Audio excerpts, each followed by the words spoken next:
Hello, everyone, and welcome back to Relaxing English Listening. I'm really happy you're here today.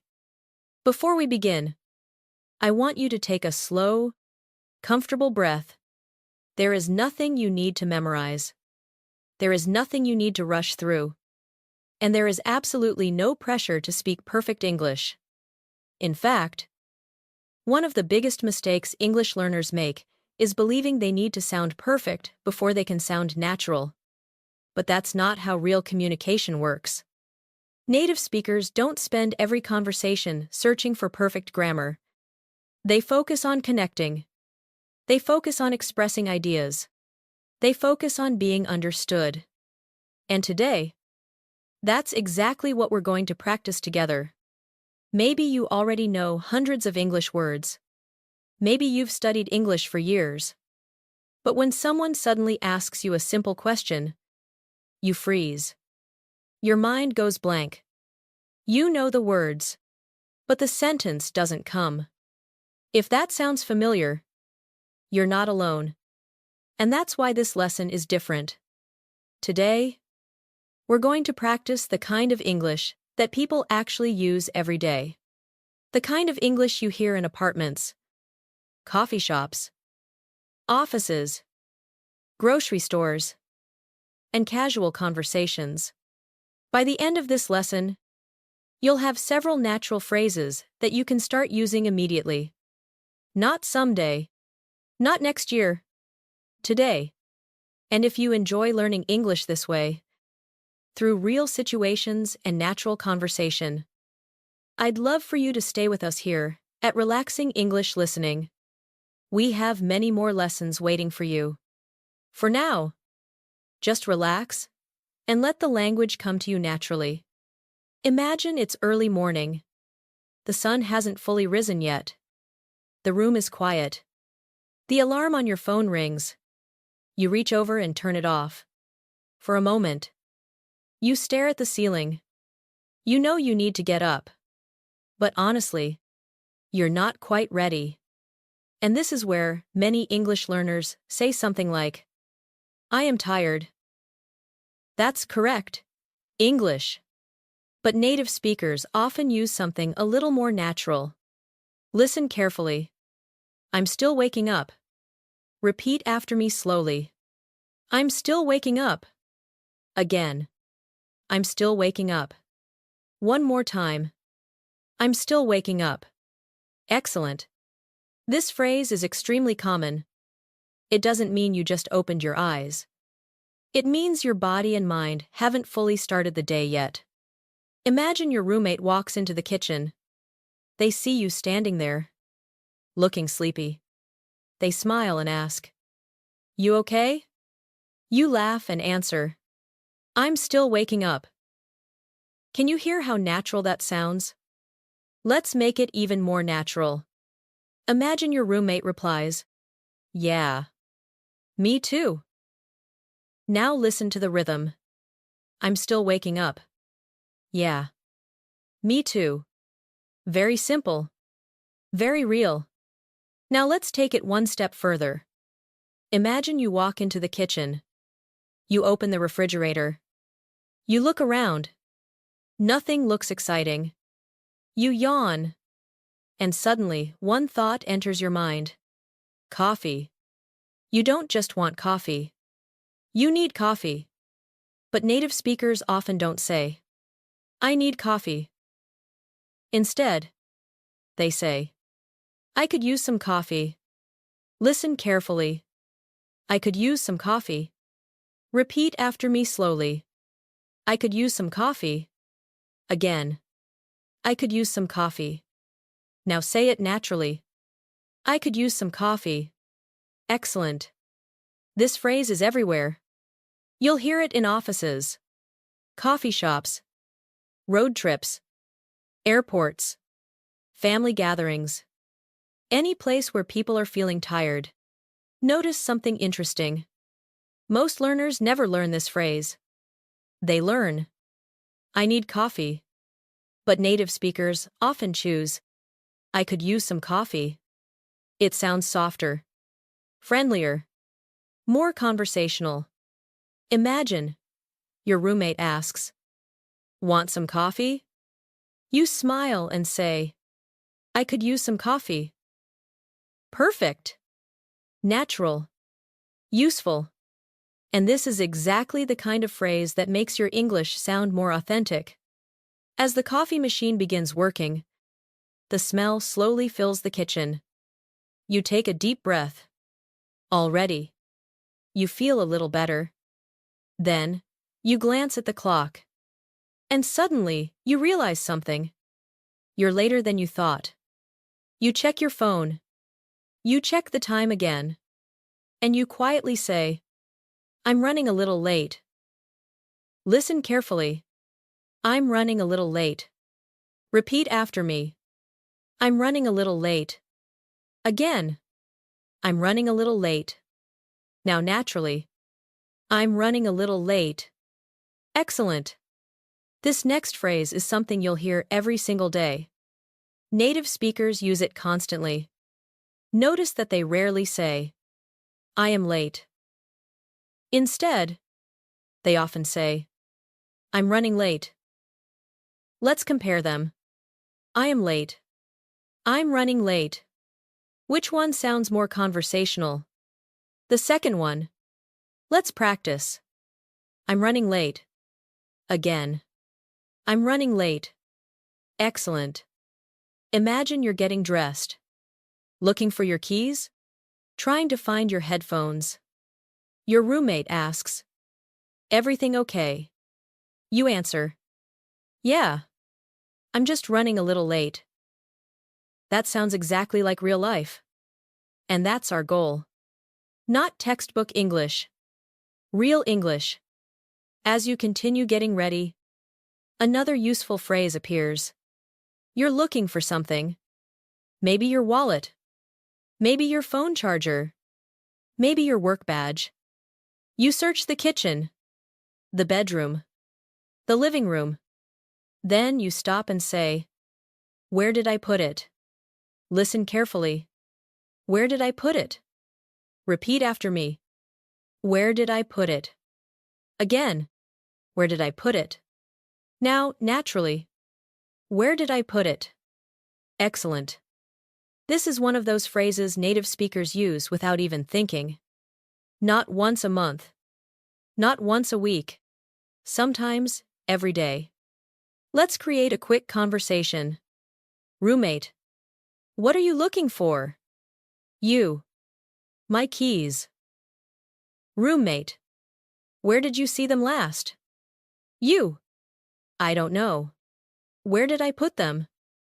Very natural. Very common. As you finally find your keys, you feel relieved. You grab your bag, head toward the door, and then your roommate says, "Have a good day." You smile and answer, "You too." Listen carefully. You too. Repeat after me. You too. Again. You too. Now naturally. You too. Excellent. This tiny phrase is everywhere. It's short, in the simple, but extremely useful. Have a good day. You too. Have a great weekend. You too. Take care. You too. Native speakers use it constantly because it's fast and friendly. Now let's do a quick shadowing practice. Repeat after me. I'm still waking up. I could use some coffee. I'm running a little late.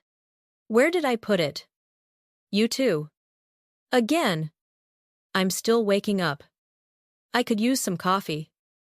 I'm running a little late. Where did I put it? You too. Excellent. Can you feel something happening? You're not just learning phrases. You're starting to experience them. You're imagining situations, people, conversations. And that's important. Because your brain remembers experiences better than vocabulary lists. Every small sentence you repeat is training your brain to think in English. Not translate. Think? That's a huge difference. Many learners spend years translating. But fluent speakers don't translate.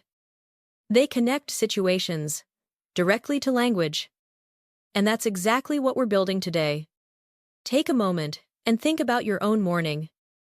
What happened today? Did you wake up tired? Did you drink coffee?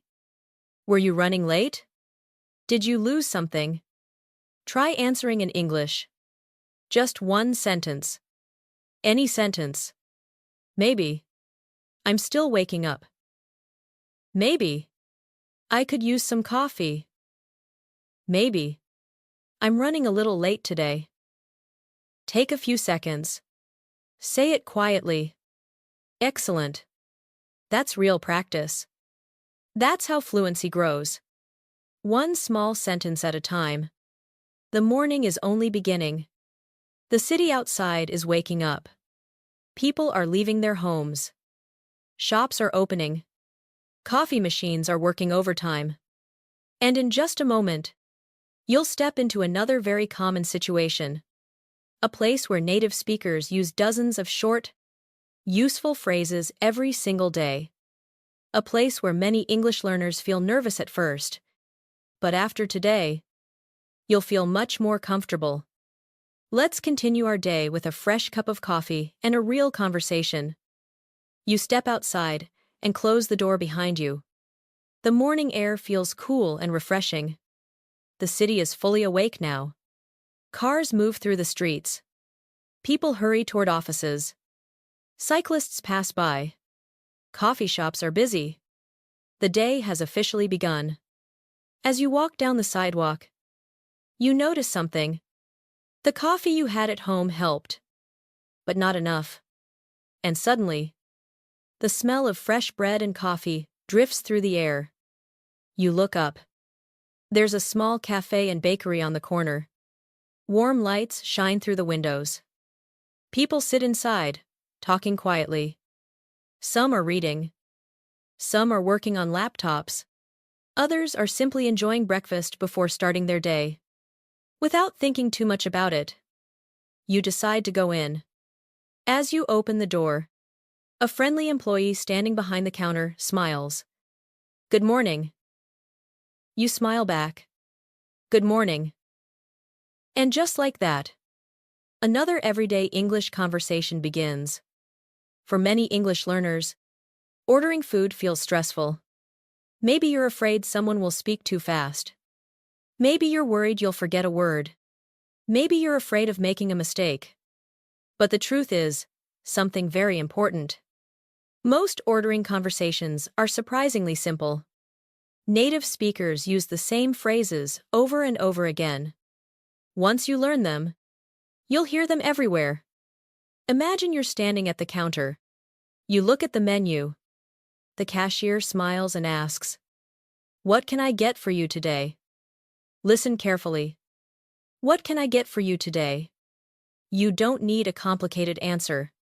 One of the most natural responses is, could I get? Listen carefully. Could I get? Repeat after me. Could I get? Again. Could I get? Now, naturally. Could I get? Excellent. This phrase is one of the most useful phrases in spoken English. You can use it in cafes, restaurants, airports, hotels, stores, almost anywhere. Imagine you want a coffee and a sandwich. You smile and say, "Could I get a coffee and a breakfast sandwich? Please." Listen again. Could I get a coffee and a breakfast sandwich? Please. Now repeat. Could I get a coffee and a breakfast sandwich? Please. Excellent. Notice how polite and natural it sounds. Native speakers use this structure constantly. Now let's continue the conversation. The cashier nods. Sure. Then asks, what size would you like? Maybe you're not completely sure. You look at the menu. You think for a second. Then you answer, I'll take a medium. Listen carefully. I'll take a medium. Repeat after me. I'll take a medium. Again. I'll take a medium. Excellent. Native speakers often use I'll take when choosing something. Let's practice. I'll take the chicken sandwich. I'll take a medium coffee. I'll take the blueberry muffin. Very natural. Very common. Now imagine something unexpected happens. The cafe is busy. There is noise in the background. The coffee machine is loud. The cashier thinks, you said blueberry muffin. But actually you said banana muffin. The cashier repeats, one blueberry muffin. You look surprised. This situation happens all the time. Native speakers don't panic. They simply say, actually, I said. Listen carefully. Actually, I said. Repeat after me. Actually, I said. Again. Actually, I said. Excellent. This phrase is incredibly useful. Imagine the conversation. Cashier.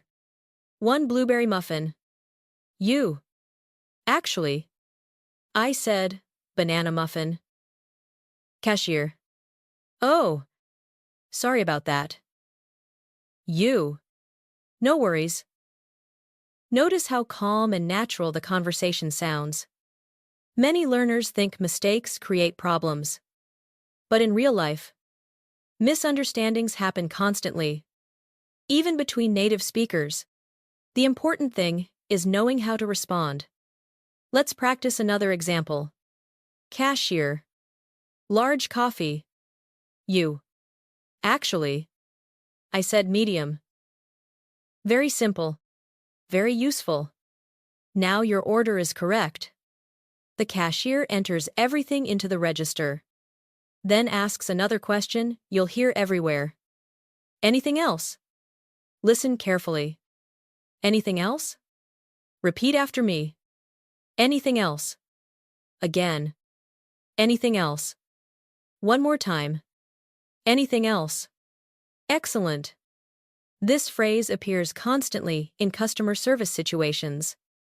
Restaurants. Stores. Coffee shops. Hotels. Airports. Everywhere. And the most natural response is, that's all for now.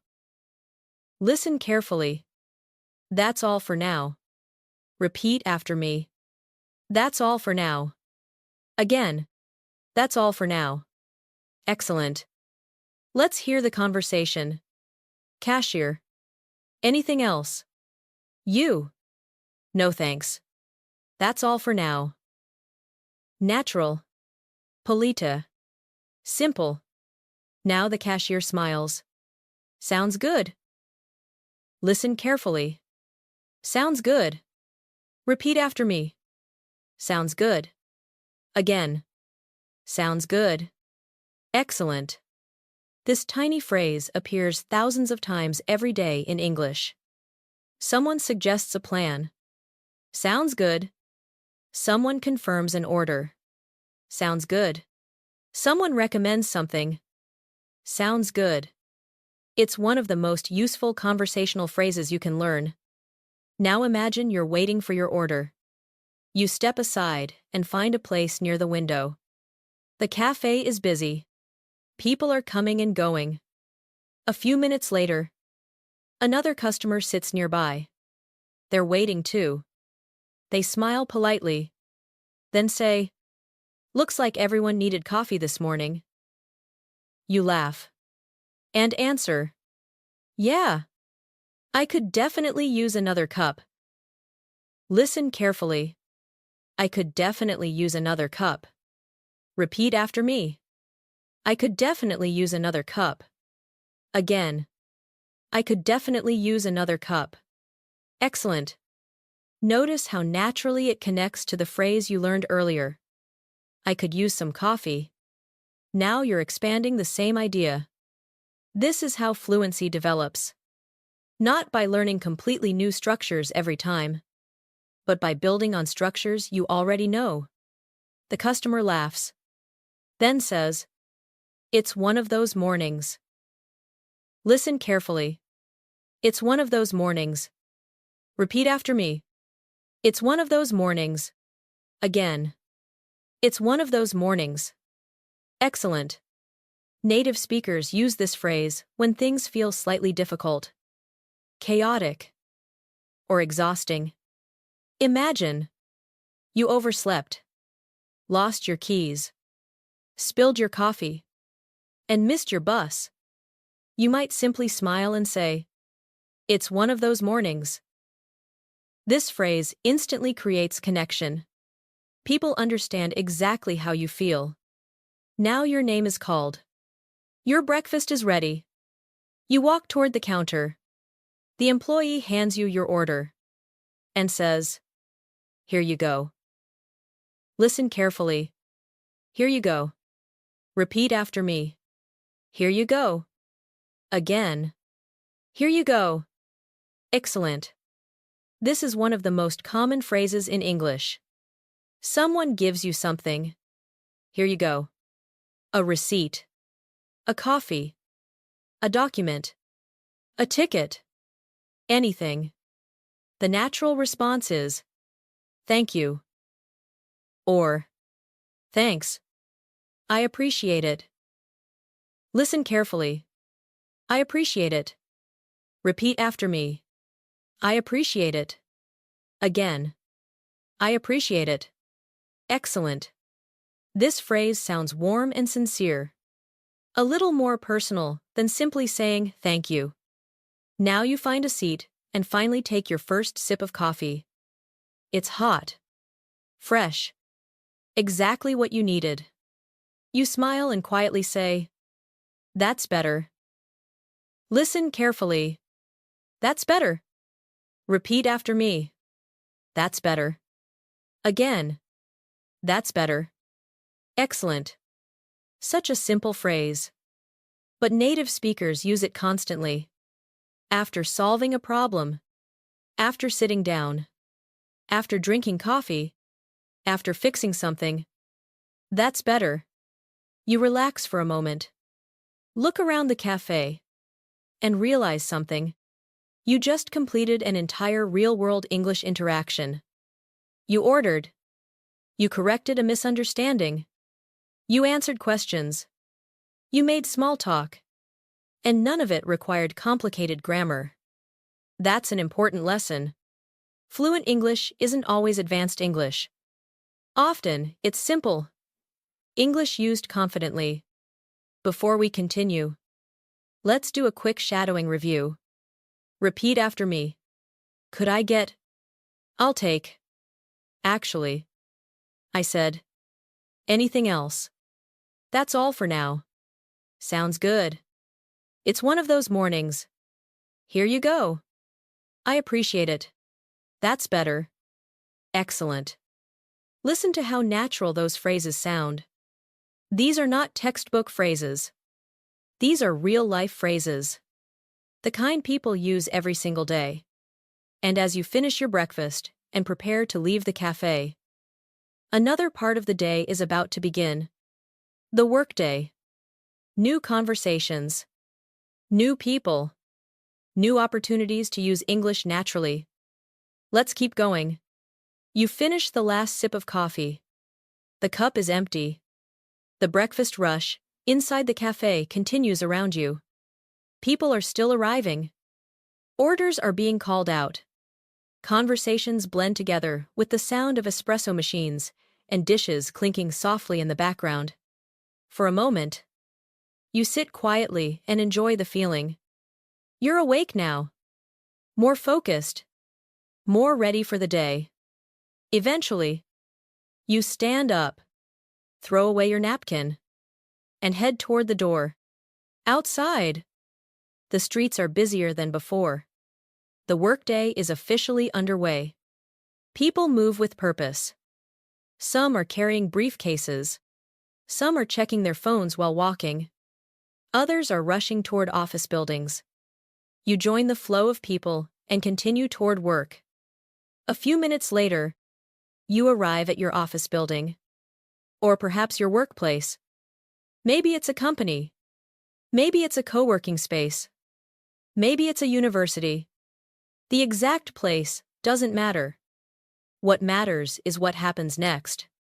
Because, before meetings begin, before projects start, before emails take over the day, there is a special kind of conversation that happens almost everywhere. Small talk. For many English learners, small talk feels difficult. Not because it's complicated, but because it's unpredictable. Nobody gives you a script. Nobody tells you exactly what to say. And yet native speakers do it constantly. The good news is that most workplace small talk follows very familiar patterns. Once you learn those patterns, you'll start hearing them everywhere. Imagine you walk into the lobby. The elevator doors open. You step inside. A coworker is already there. They smile politely. Then ask, "How's your morning going?" Listen carefully. "How's your morning going?" Repeat after me. "How's your morning going?" Again. "How's your morning going?" Now, naturally. "How's your morning going?" Excellent. This is an extremely common workplace question. Notice that they didn't ask, "How are you this morning?" That's perfectly correct English. But native speakers often prefer, "How's your morning going?" It feels more relaxed, more conversational. Now imagine you're answering. Many learners immediately say, "I'm fine." And that's okay. But native speakers often use more natural responses.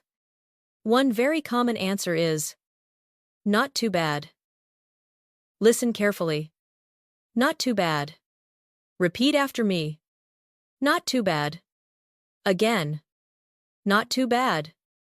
Now, naturally. "Not too bad." Excellent. This phrase is everywhere. It doesn't mean your morning is bad. It actually means things are pretty good. Let's practice. "How's your morning going?" "Not too bad." Again. "How's your morning going?" "Not too bad." Excellent. Simple. Natural. Very common. The elevator arrives. You and your coworker step out. As you walk toward your desks, they ask another question. "Busy already?" Listen carefully. "Busy already?" Repeat after me. "Busy already?" Again. "Busy already?" Excellent. Notice something interesting. This isn't a complete sentence. The full sentence would be, "Are you busy already?" But native speakers often shorten questions, especially during casual conversations. "Busy already?" "Long day?" "Big plans?" "Good weekend?" This kind of shortening makes English sound more natural. Now imagine your response. You smile and say, "Pretty busy already." Listen carefully. "Pretty busy already?" Repeat after me. "Pretty busy already?" Again. "Pretty busy already?" Excellent. Very natural. Very common. And notice the word pretty. Native speakers use it constantly. Pretty busy. Pretty good. Pretty tired. Pretty excited. It's one of the most useful conversational words in English. Now imagine another coworker joins the conversation. They place their bag on the desk and say, "Same as always." Listen carefully. "Same as always." Repeat after me. "Same as always." Again. "Same as always." Excellent. This phrase means exactly what it sounds like. Nothing unusual. Nothing surprising. Everything feels familiar. Let's hear it naturally. "How's work?" Same as always. "How's your schedule?" Same as always. "How's the commute?" Same as always. Very conversational. Now the conversation continues. One coworker asks, "How was your weekend?" You think for a moment. Maybe it wasn't particularly exciting. Maybe you relaxed at home. Maybe you ran errands. Maybe you watched movies. Instead of giving a long explanation, you simply say, can't complain. Listen carefully. Can't complain. Repeat after me. Can't complain. Again. Can't complain. Excellent. This phrase is one of the most useful responses in everyday English. Native speakers use it constantly. It means, things are okay. Life is pretty good. Nothing major to complain about. Let's practice. How's everything going? Can't complain. How's work? Can't complain. How's life? Can't complain. Excellent. Notice how easy these conversations are becoming. They're built from short phrases, simpler responses, natural rhythm. That's exactly how real workplace small talk works. Now imagine everyone settles into their desks. Computers turn on. People check their calendars. Coffee cups sit beside keyboards. The day begins moving forward. But before work completely takes over, one coworker walks over and says, "Did you do anything fun this weekend?" Listen carefully. Anything fun? Repeat after me. Anything fun? Again. Anything fun? Excellent. This question appears everywhere. And here's a very natural response. A little bit. Listen carefully. A little bit. Repeat after me. A little bit. Again. A little bit. Excellent. Let's hear the conversation. Coworker. Did you do anything fun this weekend? You. A little bit. Coworker. Like what? You. I met some friends and relaxed. Simple. Natural. Comfortable. Now imagine another coworker overhears the conversation. They laugh and say, "That sounds nice." Listen carefully. That sounds nice. Repeat after me. That sounds nice. Again. That sounds nice. Excellent. Notice how often native speakers respond this way. That sounds nice. That sounds fun. That sounds great. That sounds interesting. Instead of directly giving opinions, they often react using that sounds. This pattern appears constantly in conversational English. Let's practice. That sounds nice. That sounds interesting. That sounds fun. Excellent. Now, let's build a complete workplace conversation. Listen carefully. Coworker. Morning. You. Morning. Coworker. How's your morning going? You. Not too bad. Coworker. Busy already. You. Pretty busy already. Coworker. Same as always. You laugh. Pretty much. Coworker. How was your weekend? You. Can't complain. Coworker. Did you do anything fun? You. A little bit. Coworker. That sounds nice. Can you hear how natural this conversation sounds? Nothing complicated. Nothing advanced. Yet this is exactly the type of English native speakers use every day. And here's something important. Most learners spend years studying grammar structures they rarely use. Meanwhile, these tiny phrases appear hundreds of times every week. That's why they're worth practicing. Take a moment now. Imagine yourself arriving at work tomorrow. Someone asks, "How's your morning going?" What would you say? Maybe. Not too bad. Maybe. Pretty busy already. Maybe. Can't complain. Choose one answer. Say it quietly. Excellent. You're not memorizing. You're preparing. You're building automatic responses. And automatic responses are one of the secrets of fluent conversation. Because when someone asks a simple question, you don't want to spend 10 seconds translating. You want the answer to come naturally. That's exactly what we're training. Let's do a quick shadowing exercise together. Repeat after me. How's your morning going? Not too bad. Busy already. Pretty busy already. Same as always. Can't complain. Anything fun?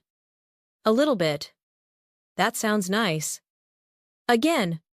How's your morning going? Not too bad. Busy already. Pretty busy already. Same as always. Can't complain. Anything fun? A little bit. That sounds nice. Excellent. Listen to how natural those phrases feel. You're learning the language of real conversations. The language people use in hallways, elevators, break rooms, offices, everyday life. And just as the morning settles into a normal routine, something unexpected is about to happen.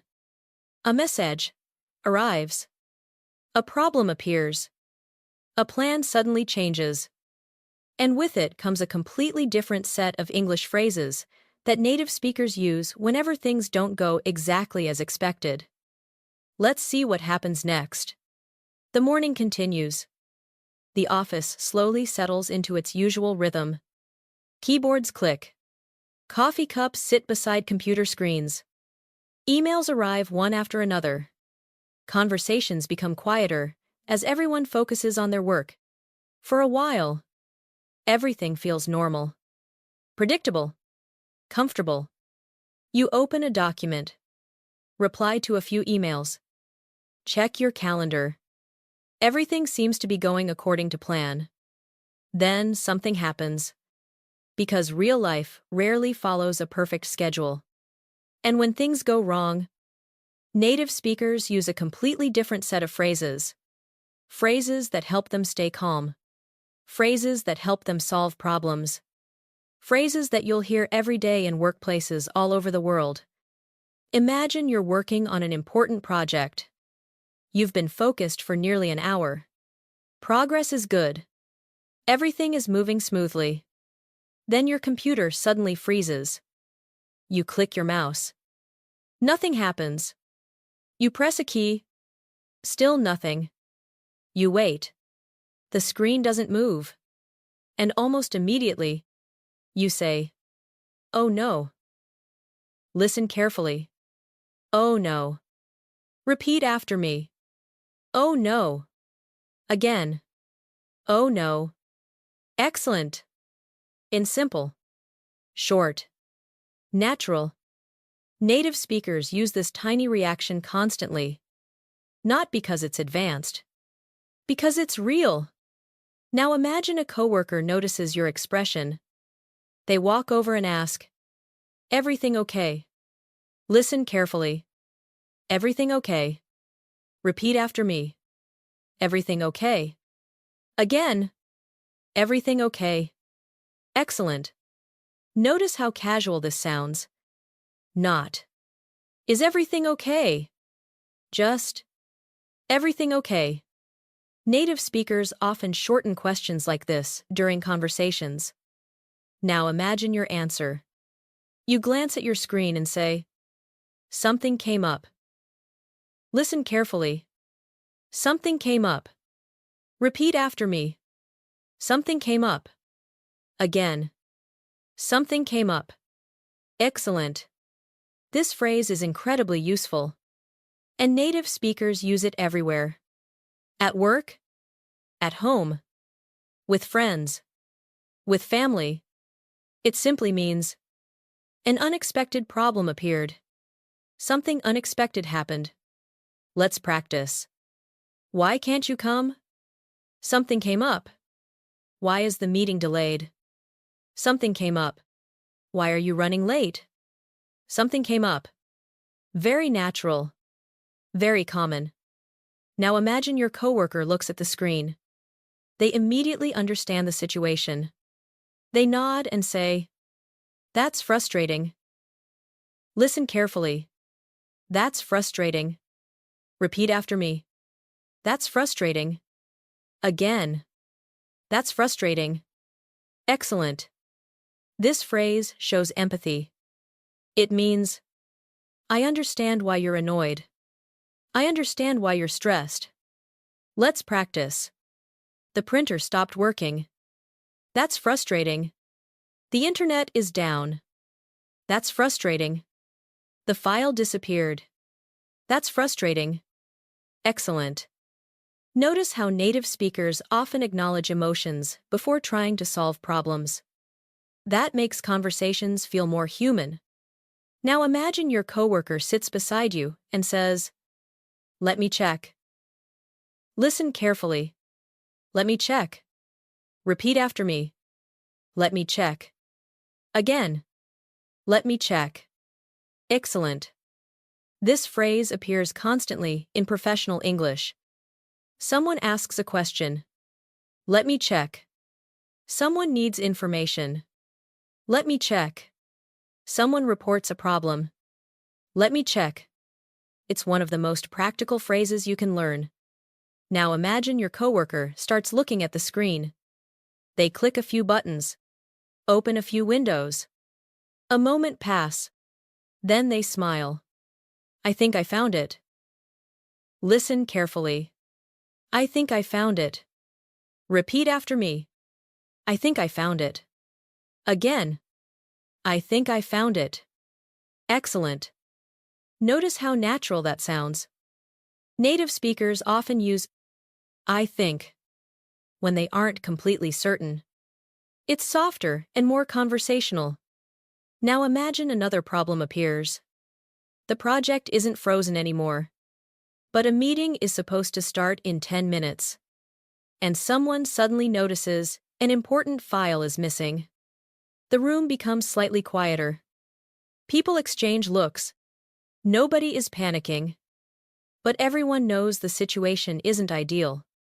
A manager walks into the room. Someone explains the issue. The manager listens carefully. Then says, "No worries." Listen carefully. "No worries." Repeat after me. "No worries." Again. "No worries." Excellent. You've heard this phrase before, but now you're hearing it in a workplace situation. That's important. Real phrases work in many different environments. No worries can mean, "Don't panic. It's okay. We'll handle it." Now the manager continues, "We'll figure it out." Listen carefully. "We'll figure it out." Repeat after me. "We'll figure it out." Again. "We'll figure it out." Excellent. This is one of the most useful problem-solving phrases in English. Notice what it communicates. Confidence. Calmness. Optimism. Not, "We know exactly what to do." But, "We'll find a solution." Let's practice. The schedule changed. We'll figure it out. The file is missing. We'll figure it out. The meeting moved earlier. We'll figure it out. Excellent. Now imagine everyone starts working together. One person searches through folders. Another checks emails. Someone calls a client. Little by little, progress is made. Then one coworker suddenly says, "Found it." Listen carefully. "Found it." Repeat after me. "Found it." Again. "Found it." Excellent. This phrase appears constantly in everyday life. Looking for your phone. Found it. Looking for your keys. Found it. Looking for an important document. Found it. Short. Simple. Natural. Now imagine the room immediately feels lighter.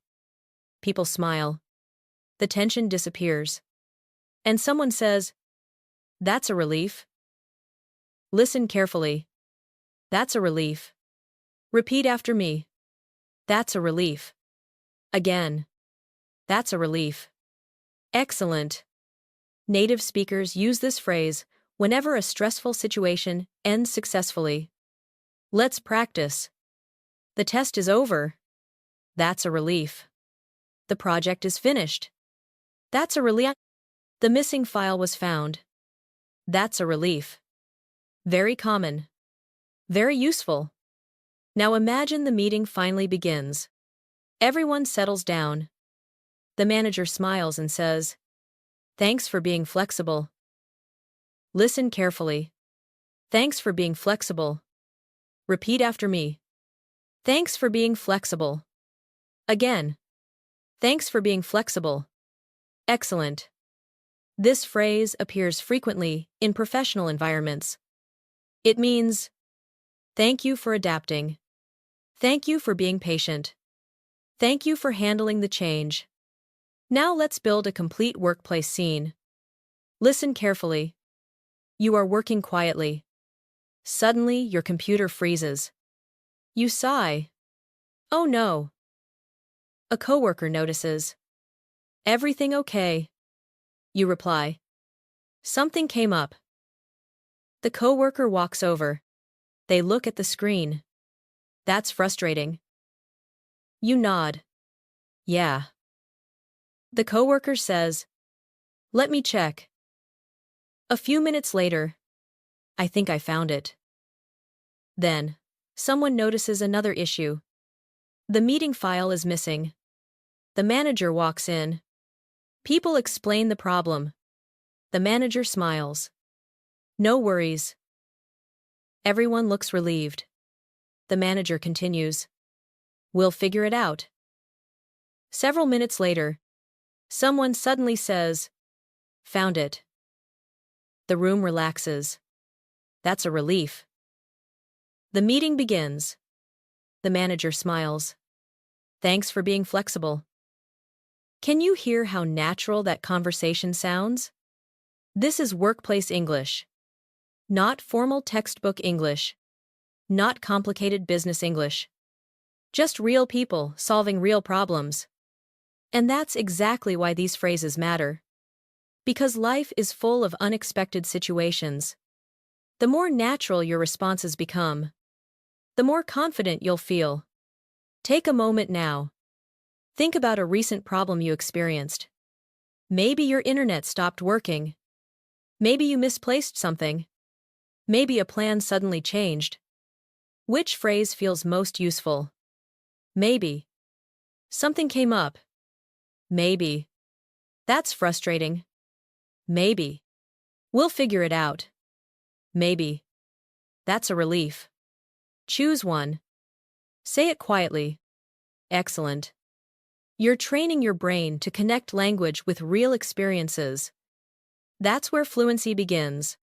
Not memorization. Connection. Let's do one final shadowing exercise. Repeat after me. Something came up. That's frustrating. Let me check. I think I found it. No worries. We'll figure it out. Found it. That's a relief. Thanks for being flexible. Again. Something came up. That's frustrating. Let me check. I think I found it. No worries. We'll figure it out. Found it. That's a relief. Thanks for being flexible. Excellent. Listen to how practical those phrases are. These aren't phrases you'll use once. You'll use them hundreds of times. At work. At home. In daily life. And now that the problem has been solved, the atmosphere changes again. The tension disappears. People begin smiling. The clock moves closer to lunchtime. Work becomes less urgent. Conversations become more relaxed.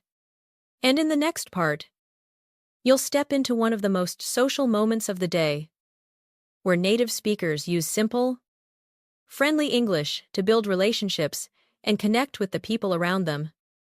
It's time for lunch. The meeting is over. The missing file has been found. The problem that seemed important an hour ago is now just another small story from the workday. People return to their desks.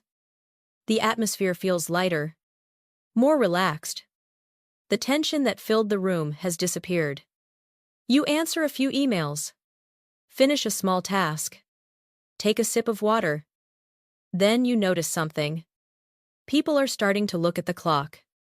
The morning has moved quickly. Without realizing it, lunchtime has arrived. Across the office, chairs begin moving. Computer screens are locked. Coffee cups are picked up. Someone stretches. Another person grabs a jacket. The energy changes. Work conversations slowly transform into personal conversations. And this is where some of the most useful English in daily life appears. Not business English. Not presentation English. Just people talking. People connecting. People building relationships. Imagine you're walking toward a nearby food court with a few coworkers. The weather is nice. The pressure of the morning is gone. Everyone seems more relaxed.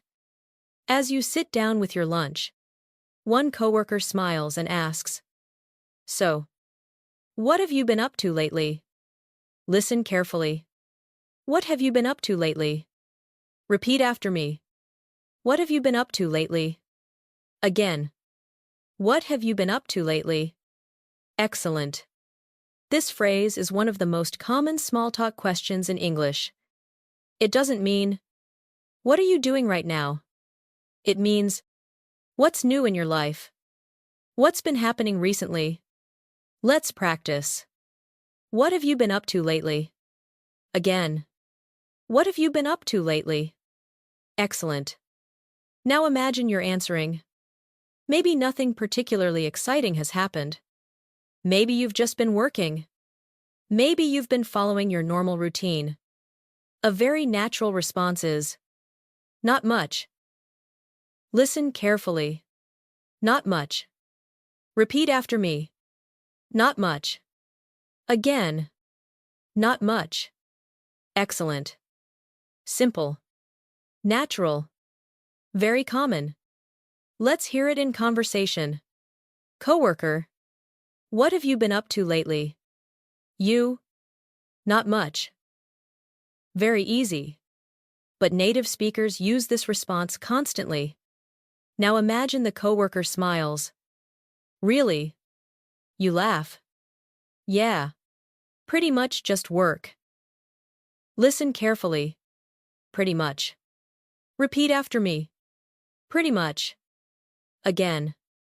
Pretty much. Excellent. This phrase is everywhere in conversational English. It means mostly, almost completely, more or less. Let's practice. Have you been busy? Pretty much. Did you stay home all weekend? Pretty much. Was the meeting successful? Pretty much. Excellent. Notice how often native speakers choose short responses. Conversation is usually simpler than learners expect. Now imagine another coworker joins the table. They sit down with their lunch and immediately say, "Same old. Same old." Listen carefully. Same old. Same old. Repeat after me. Same old. Same old. Again. Same old. Same old. Excellent. This phrase means nothing new. Everything is the same as usual. Let's hear it naturally. How have things been? Same old. Same old. How's work? Same old. Same old. How's life? Same old. Same old. Very conversational. Very common. Now imagine the group starts talking about weekends. One coworker says they spent the weekend hiking. Another visited family. Someone else stayed home and watched movies. Then the conversation turns to you. What did you do? You think for a moment. Maybe your weekend wasn't particularly exciting. Maybe you cleaned your apartment. Went grocery shopping. Caught up on errands. You smile and say, nothing too exciting. Listen carefully. Nothing too exciting. Repeat after me. Nothing too exciting. Again. Nothing too exciting. Excellent. This phrase is extremely useful. Native speakers often use it when describing ordinary experiences. Let's practice. How was your weekend? Nothing too exciting. What did you do? Nothing too exciting. Simple. Natural. Comfortable. Now imagine one coworker laughs and says, honestly, that sounds perfect. Listen carefully. That sounds perfect. Repeat after me. That sounds perfect. Again. That sounds perfect. Excellent. Notice how this connects to a phrase you've already learned. That sounds nice. That sounds fun. That sounds perfect. The pattern stays the same. That's one reason English becomes easier over time. You begin recognizing familiar patterns. Now the conversation continues. People begin talking about future plans. One coworker asks, any big plans for this weekend? Listen carefully. Any big plans? Repeat after me. Any big plans? Again. Any big plans? Excellent. Notice again how native speakers shorten questions. The full version would be, do you have any big plans for this weekend? But in conversation, any big plans? Short, efficient, natural. Now imagine your answer. Maybe you're not sure yet. Maybe you haven't decided. A perfect response is, I'll see. Listen carefully. I'll see. Repeat after me. I'll see. Again. I'll see. Excellent. This tiny phrase is extremely common. It means, I haven't decided yet. I'm not sure yet. We'll find out later. Let's practice. Are you going? I'll see. Will you join us? I'll see. Excellent. Now imagine the conversation becomes slightly more personal. One coworker mentions feeling tired lately. Another talks about balancing work and personal life. Then someone asks, how are you holding up? Listen carefully. How are you holding up? Repeat after me. How are you holding up? Again. How are you holding up? Excellent. This question is different from, how are you? It's often used when life feels busy or stressful. When someone wants to check on you, a very natural response might be, doing my best. Listen carefully. Doing my best. Repeat after me. Doing my best. Again. Doing my best. Excellent. This phrase carries honesty, effort, determination, and native speakers use it often. Let's practice. How are you holding up? Doing my best. Again. How are you holding up? Doing my best. Excellent. Now imagine the group becomes quiet for a moment. Everyone nods. Because they understand exactly what you mean. Work can be challenging. Life can be busy. Sometimes doing your best is enough. And that simple moment creates something important. Connection. That's what small talk often becomes. People think small talk is meaningless. But small talk builds trust. Friendship. Comfort. Relationships. That's why it matters. Now let's build a complete lunch conversation. Listen carefully. Coworker. What have you been up to lately? You. Not much. Coworker. Busy. You. Pretty much. Another coworker sits down. Same old. Same old. Everyone laughs. Coworker. What did you do this weekend? You. Nothing too exciting. Coworker. Honestly. That sounds perfect. You smile. Maybe.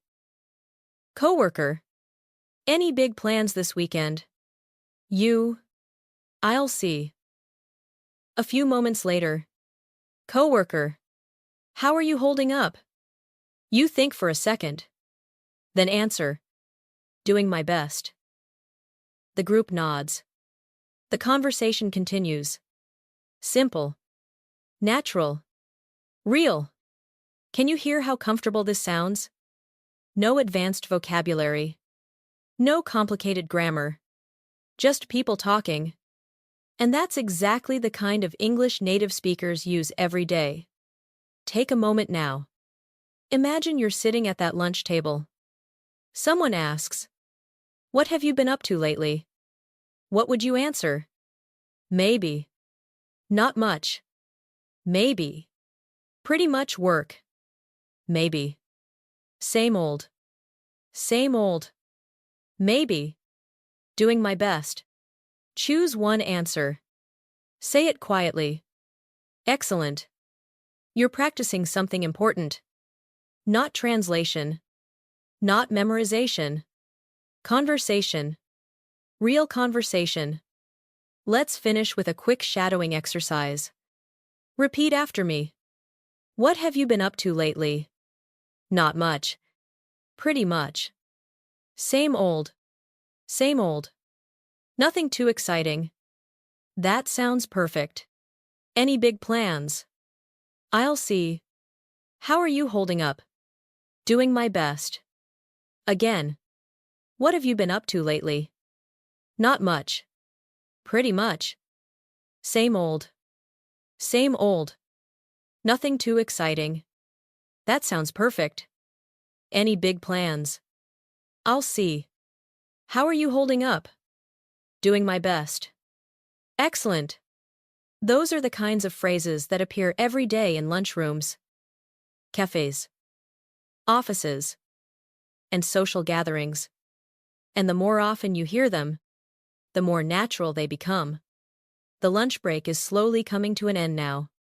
People begin throwing away napkins, finishing drinks, standing up from their chairs. Soon everyone will head back to work. But before you return to the office, something unexpected is about to happen. A simple errand, a short walk, and a conversation with a complete stranger that introduces another group of useful English phrases you'll hear all over the world. Let's see where the afternoon takes us next. The lunch break is coming to an end. People begin standing up from their tables. Empty cups are thrown away. Conversations slowly fade. Coworkers gather their things and prepare to return to work. You do the same. But before heading back to the office, you remember something. There is a small store a few blocks away. You need to pick up something important. Maybe a charger. Maybe a notebook. Maybe a gift for someone. It won't take long. Just a quick stop before the afternoon begins. You leave the food court and step outside. The city feels different now. The morning rush is over. The streets are still busy. But the pace is slower. People walk calmly. Shops are open. The afternoon sun shines between tall buildings. You check your phone for directions. Then suddenly realize something. Your battery is almost dead. 1%. You look at the screen. Then it goes black. The phone dies. You stop walking. For a moment. You're not completely sure where to go. You look around. The streets seem familiar. But not familiar enough. And suddenly, you find yourself in one of the most common situations in everyday life. You need help. Fortunately, this situation creates some of the most useful English phrases you'll ever learn. Imagine you see someone walking nearby. They seem friendly. You decide to ask for help. The first phrase is extremely important. Listen carefully. Excuse me. Repeat after me. Excuse me. Again. Excuse me. One more time. Excuse me. Excellent. This phrase is one of the most useful expressions in English. Native speakers use it constantly. When asking questions, when getting someone's attention, when passing through a crowd, when interrupting politely. Excuse me. Simple. Powerful. Essential. Now imagine the person turns toward you. They smile. And wait. You continue. Could you help me? Listen carefully. Could you help me? Repeat after me. Could you help me? Again. Could you help me? Now naturally. Could you help me? Excellent.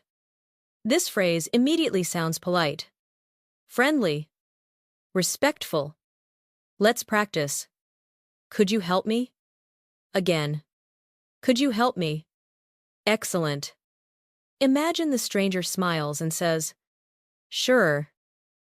Now you explain your situation. I'm looking for a bookstore. Listen carefully. I'm looking for. Repeat after me. I'm looking for. Again. I'm looking for. Excellent. This structure is incredibly useful. You can use it almost anywhere. I'm looking for a hotel. I'm looking for a pharmacy. I'm looking for a coffee shop. I'm looking for the train station. Very natural. Very common. Let's hear the conversation. Excuse me. Could you help me? Sure. I'm looking for a bookstore. Perfect. Now imagine the stranger points down the street. They smile and say, You're almost there. Listen carefully. You're almost there. Repeat after me. You're almost there. Again. You're almost there. Excellent. This phrase is wonderful. And you'll hear it in many situations. Travel. Exercise. Work. Learning. Any situation involving progress. You're almost there. It means, keep going. You're close. Let's practice. You're almost there. Again. You're almost there. Excellent. Notice something interesting. This phrase could apply to your English too. You're almost there. Every lesson. Every conversation. Every phrase. You're getting closer. Now imagine the stranger continues. Go straight for 2 blocks. Then turn left. You listen carefully. You understand most of it. But not everything. And that's okay. Because native speakers have a phrase for that too. Listen carefully. Sorry. Could you repeat that? Repeat after me. Sorry. Could you repeat that? Again. Sorry. Could you repeat that? Excellent. This phrase is incredibly important. Many learners become nervous when they don't understand. But native speakers ask for repetition all the time. Even native speakers ask other native speakers to repeat things. Let's practice. Sorry. Could you repeat that? Again. Sorry. Could you repeat that? Excellent. Now imagine the stranger repeats the directions more slowly. This time, everything makes sense. And naturally, you respond. Got it. Listen carefully. Got it. Repeat after me. Got it. Again. Got it. Excellent. This tiny phrase appears everywhere. It means, I understand. I understand now. Let's practice. Turn left at the corner. Got it. Meet me at 6. Got it. Send the file tomorrow. Got it. Very natural. Very common. Now imagine you're ready to leave. The stranger has helped you. The conversation is ending. This is where another important phrase appears. Thanks. I appreciate it. Listen carefully. I appreciate it. Repeat after me. I appreciate it. Again. I appreciate it. Excellent. You've heard this phrase before, but now it's appearing in a completely different context. That's exactly how language works. The same phrase becomes useful in many situations. Now imagine you begin walking again. You follow the directions. 2 blocks. Then left. Just as the stranger described. And suddenly, you see the bookstore. You smile. The directions worked perfectly. Without thinking, you quietly say, "There it is." Listen carefully. There it is. Repeat after me. There it is. Again. There it is. Excellent. Native speakers use this phrase constantly. Looking for a building. There it is. Looking for your keys. There they are. Looking for your coffee. There it is. Simple. Natural. Very useful. Now imagine you enter the bookstore. The air is cool. Quiet music plays softly. You find the item you needed. The errand is complete. And for a moment, you reflect on something. A few minutes ago, you were lost. Now you're exactly where you wanted to be. All because of a short conversation. That's the power of communication. Not perfect English. Useful English. Real English. Now let's build the complete conversation. Listen carefully. You stop someone on the sidewalk. "Excuse me." The person turns around. "Could you help me?" "Sure. I'm looking for a bookstore." The stranger smiles. "You're almost there. Go straight for 2 blocks and turn left." You listen carefully. Then say, "Sorry. Could you repeat that?" The stranger repeats the directions. This time you understand. "Got it." The stranger smiles. You answer, "Thanks. I appreciate it." A few minutes later, you see the bookstore. There it is. Can you hear how natural that sounds? This is exactly the type of English people use every day. Not complicated. Not formal. Practical. Useful. Real? Take a moment now. Imagine you're visiting a new city. Maybe in another country. Maybe in another part of your own country. Your phone battery dies. You need directions. What phrase would you use first? Maybe. "Excuse me." Maybe. "Could you help me?" Maybe. "I'm looking for." Choose one. Say it quietly. Excellent. You're practicing something important. Confidence. Because confidence doesn't come from knowing every word. Confidence comes from knowing enough words to keep moving forward. And that's exactly what these phrases do. Let's finish with a shadowing exercise. Repeat after me. "Excuse me. Could you help me?" "I'm looking for." "You're almost there." "Sorry. Could you repeat that?" "Got it." "I appreciate it." "There it is." Again. "Excuse me. Could you help me?" "I'm looking for." "You're almost there." "Sorry. Could you repeat that?" "Got it." "I appreciate it." "There it is." Excellent. Notice how practical these phrases are. You can use them tomorrow. You can use them while traveling. You can use them at work. You can use them almost anywhere. The afternoon continues. You leave the bookstore and begin walking back toward the office. The city feels familiar again. Everything is going smoothly. Until your phone suddenly vibrates. A call is coming in. And the next conversation will introduce another group of English phrases that native speakers use every single day. Especially when technology doesn't cooperate. Let's answer the phone and see who's calling. You leave the bookstore feeling satisfied. The errand is complete. The afternoon sun hangs high above the city. People move through the streets, carrying shopping bags, coffee cups, and briefcases. Everything feels calm again. You begin walking back toward the office. The directions worked perfectly. The problem has been solved. For a moment, the day feels easy, predictable, comfortable. Then, suddenly, your phone vibrates. You reach into your pocket.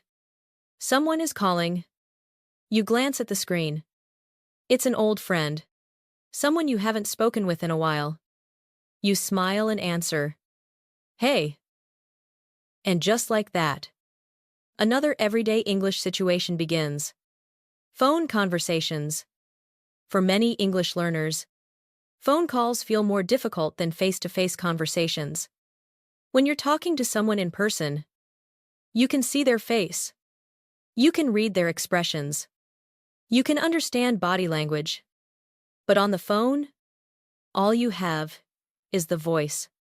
That's why native speakers rely on simple, familiar phrases. The same phrases over and over again. Imagine the call begins. You answer. Hey. Your friend responds. Hey. Can you hear me? Listen carefully. Can you hear me? Repeat after me. Can you hear me? Again. Can you hear me? Now, naturally. Can you hear me? Excellent. This phrase is one of the most common phone expressions in English. You'll hear it during business meetings, video calls, phone conversations, online classes, everywhere. Let's practice. Can you hear me? Again. Can you hear me? Excellent. Now imagine you answer. Yeah. I can hear you. Everything seems fine. For a few seconds, then the signal becomes weak. Your friend's voice suddenly sounds strange. Some words disappear. Some sentences become unclear. You listen carefully, but you only understand half of what they're saying. This is where another extremely common phrase appears. You're breaking up. Listen carefully. You're breaking up. Repeat after me. You're breaking up. Again. You're breaking up. Excellent. This phrase has nothing to do with ending a relationship. On the phone, it simply means the connection is bad. The audio is cutting in and out. Let's practice. You're breaking up. Again. You're breaking up. Excellent. Imagine the conversation. Friend. So anyway, I was thinking that maybe we could. The sound becomes unclear. You respond. Sorry. You're breaking up. Very natural. Very common. Now imagine your friend moves to a different location. The signal improves slightly. They continue speaking. But you still miss part of the conversation. You catch a few words. But not enough. This is where another useful phrase appears. Listen carefully. I didn't catch that. Repeat after me. I didn't catch that. Again. I didn't catch that. Excellent. This phrase is much more natural than simply saying, I don't understand. Native speakers use it constantly when they miss part of a sentence. Let's practice. I didn't catch that. Again. I didn't catch that. Excellent. Imagine. Your friend says. I said. I'm visiting next month. You smile. Oh. Sorry. I didn't catch that. Very natural. Very useful. Now imagine the signal becomes unstable again. You hear static. The conversation becomes difficult. At this point, many native speakers simply say, Hold on a second. Listen carefully. Hold on a second. Repeat after me. Hold on a second. Again. Hold on a second. Excellent. This phrase is everywhere. Not just on the phone. In meetings. In conversations. At home. At work. Whenever you need a moment. Let's practice. Hold on a second. Again, cars are passing. The noise is loud. You say, hold on a second. Then, move somewhere quieter. Very natural. Now imagine the connection becomes even worse. Your friend's voice disappears completely. You try listening. Nothing. The signal is gone. At this point, there is one phrase you'll hear constantly. Let me call you back. Listen carefully. Let me call you back. Repeat after me. Let me call you back. Again. Let me call you back. Excellent. This phrase is incredibly useful, and native speakers use it all the time. Let's practice. Let me call you back. Again. Let me call you back. Excellent. Imagine the conversation. Friend. Hello, hello. You. I can't hear you. Let me call you back. Perfect. Simple. Real. Now imagine a few minutes later. The connection is much better. The phone rings again. You answer. Your friend laughs. Can you hear me now? You smile. Much better. Listen carefully. Much better. Repeat after me. Much better. Again. Much better. Excellent. This phrase appears everywhere in English. After fixing a problem. After improving a situation. After making progress. Much better. Let's practice. How's the connection? Much better. How do you feel? Much better. Excellent. Now that the connection is stable, the conversation becomes more relaxed. Your friend asks, so, how have things been? Listen carefully. How have things been? Repeat after me. How have things been? Again. How have things been? Excellent. This question is incredibly common. It means, how has life been? What's new? How are things going? Now imagine your answer. Maybe work has been busy. Maybe life has been full of responsibilities. A natural response is, things have been pretty busy. Listen carefully. Things have been pretty busy. Repeat after me. Things have been pretty busy. Again. Things have been pretty busy. Excellent. Notice how natural this sounds. Not formal. Not complicated. Just real. Let's practice. How have things been? Things have been pretty busy. Excellent. Now imagine your friend laughs. Same here. Then asks, have you had any time to relax? You think for a moment. And honestly answer, not really. Listen carefully. Not really. Repeat after me. Not really. Again. Not really. Excellent. This tiny phrase appears everywhere. Did you sleep well? Not really. Did you finish everything? Not really. Did you enjoy the movie? Not really. Very common. Very natural. Now imagine your friend starts talking about a new job opportunity. A possible move. A new project. You listen carefully. Then respond. That makes sense. Listen carefully. That makes sense. Repeat after me. That makes sense. Again. That makes sense. Excellent. This phrase is one of the most useful reactions in English. It means, I understand. I see why. Your explanation is logical. Let's practice. That makes sense. Again. That makes sense. Excellent. Now let's build a complete phone conversation. Listen carefully. Phone rings. You answer. Hey. Friend. Hey. Can you hear me? You. Yeah. I can hear you. A few seconds later. You frown. Sorry. You're breaking up. Friend. What? You. I didn't catch that. The signal gets worse. You move toward a quieter area. Hold on a second.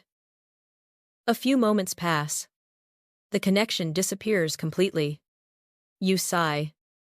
Let me call you back. A few minutes later. The phone rings again. You answer. Friend. Can you hear me now? You smile. Much better. Friend. How have things been? You? Honestly, things have been pretty busy. Friend. Have you had any time to relax? You laugh. Not really. Friend. I understand. You. Yeah.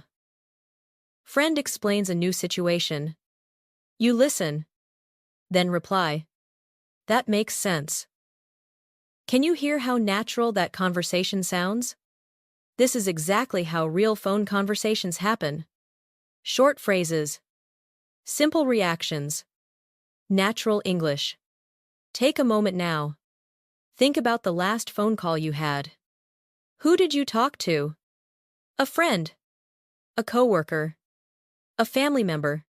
Which phrase from today's lesson would have been useful? Maybe.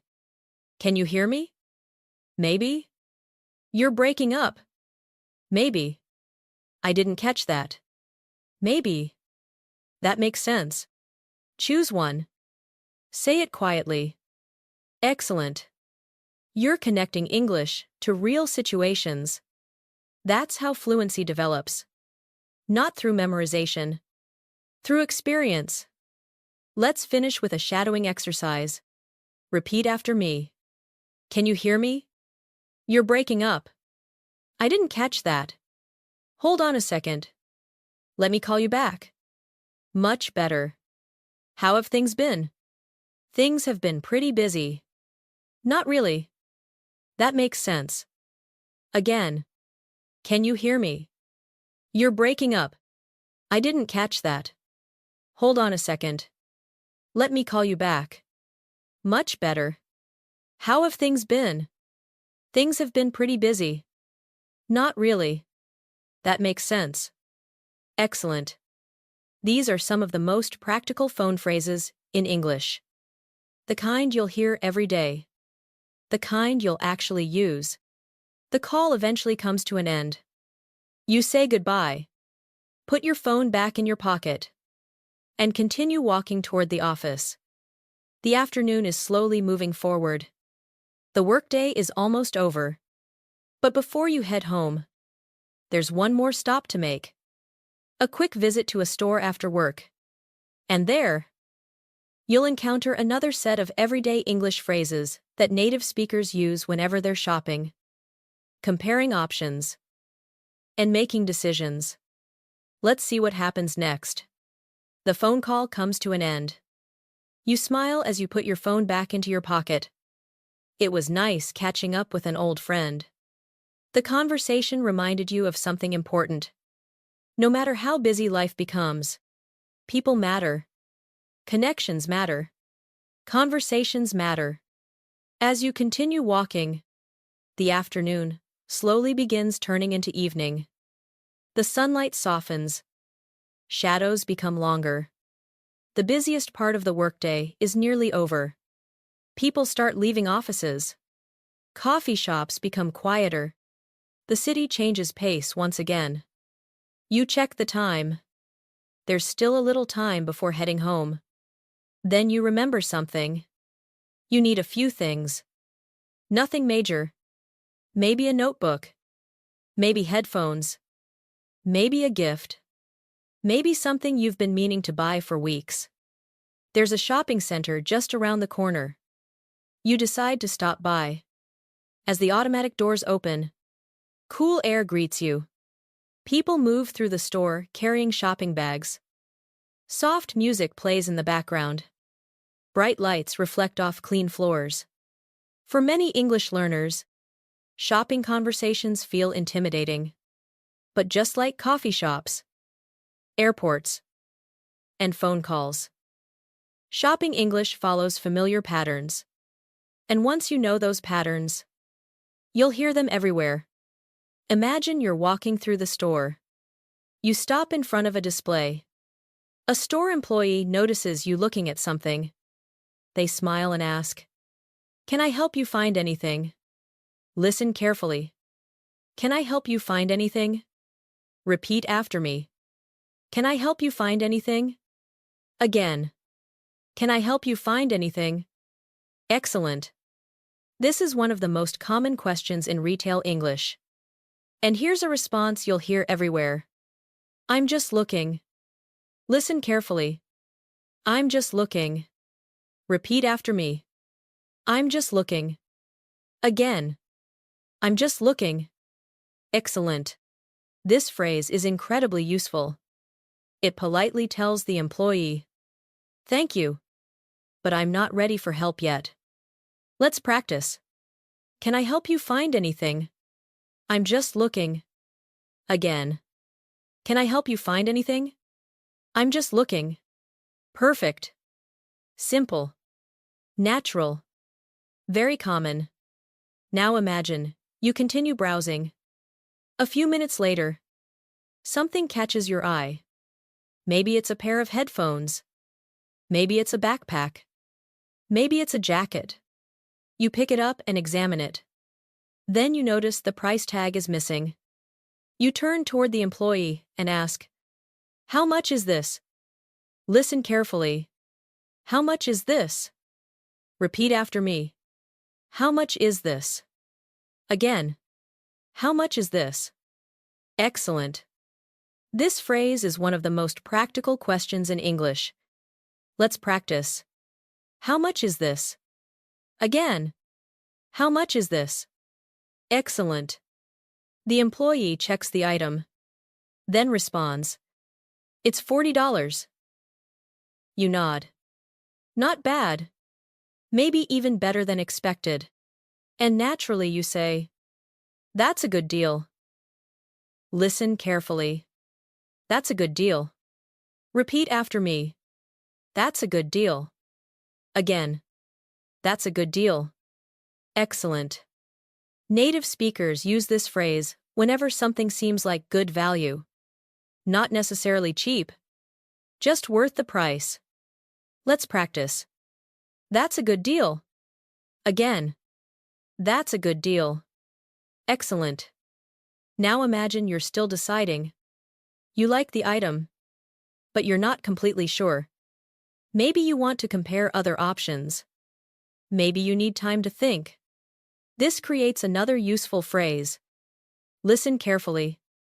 "I'll think about it." Repeat after me. "I'll think about it." Again. "I'll think about it." Excellent. This phrase appears everywhere. Stores, work, daily life. Anytime you need more time before making a decision. Let's practice. "Do you want to buy it?" "I'll think about it." "Would you like to sign up?" "I'll think about it." Excellent. Notice how polite it sounds. Now imagine you continue walking through the store. You compare a few options. You look at different styles, different colors, different prices. 2-1. As you browse, another customer standing nearby notices the same item. They smile and say, "I've been looking at that too." Listen carefully. "I've been looking at that too." Repeat after me. "I've been looking at that too." Again. "I've been looking at that too." Excellent. The conversation feels casual, friendly, natural. You smile and reply, "Really? What do you think?" The customer shrugs. "It seems pretty good." Listen carefully. "It seems pretty good." Repeat after me. It seems pretty good. Again. It seems pretty good. Excellent. This phrase is incredibly common. Native speakers often say, it seems, when they're expressing an opinion without sounding too certain. Let's practice. It seems pretty good. It seems interesting. It seems useful. Excellent. Now imagine the customer continues. I've heard good things about it. Listen carefully. I've heard good things about it. Repeat after me. I've heard good things about it. Again. I've heard good things about it. Excellent. This phrase appears constantly in recommendations. Movies. Restaurants. Products. Books. Anything. Let's practice. I've heard good things about it. Again. I've heard good things about it. Excellent. Now imagine the conversation ends. You thank the customer, continue shopping, and eventually return to the item. The more you think about it, the more certain you become. You pick it up one final time. Look at the price. Smile. And say, I'll take it. Listen carefully. I'll take it. Repeat after me. I'll take it. Again. I'll take it. Excellent. This phrase is one of the most useful decision-making phrases in English. It communicates confidence. The decision is made. Let's practice. I'll take it. Again. I'll take it. Excellent. Now imagine you walk toward the checkout counter. The cashier greets you warmly. Did you find everything you needed? Listen carefully. Did you find everything you needed? Repeat after me. Did you find everything you needed? Again. Did you find everything you needed? Excellent. Another very common retail phrase. You smile and answer. Yeah. I did. Simple. Friendly. Natural. The cashier scans the item. A few seconds later, they say, your total is $40. You hand over your card. The payment goes through. The cashier places the item into a bag. Then says, here you go. You've heard this phrase before. And once again, it appears in a completely different situation. That's how real English works. The same phrases appear everywhere. You smile and respond. Thank you. Have a good evening. Listen carefully. Have a good evening. Repeat after me. Have a good evening. Again. Have a good evening. Excellent. This phrase appears constantly near the end of the day. Stores. Restaurants. Hotels. Offices. Anywhere. Now let's build a complete shopping conversation. Listen carefully. Employee. Can I help you find anything? You? I'm just looking. A few minutes later, you hold up an item. How much is this? Employee. It's $40. You nod. That's a good deal.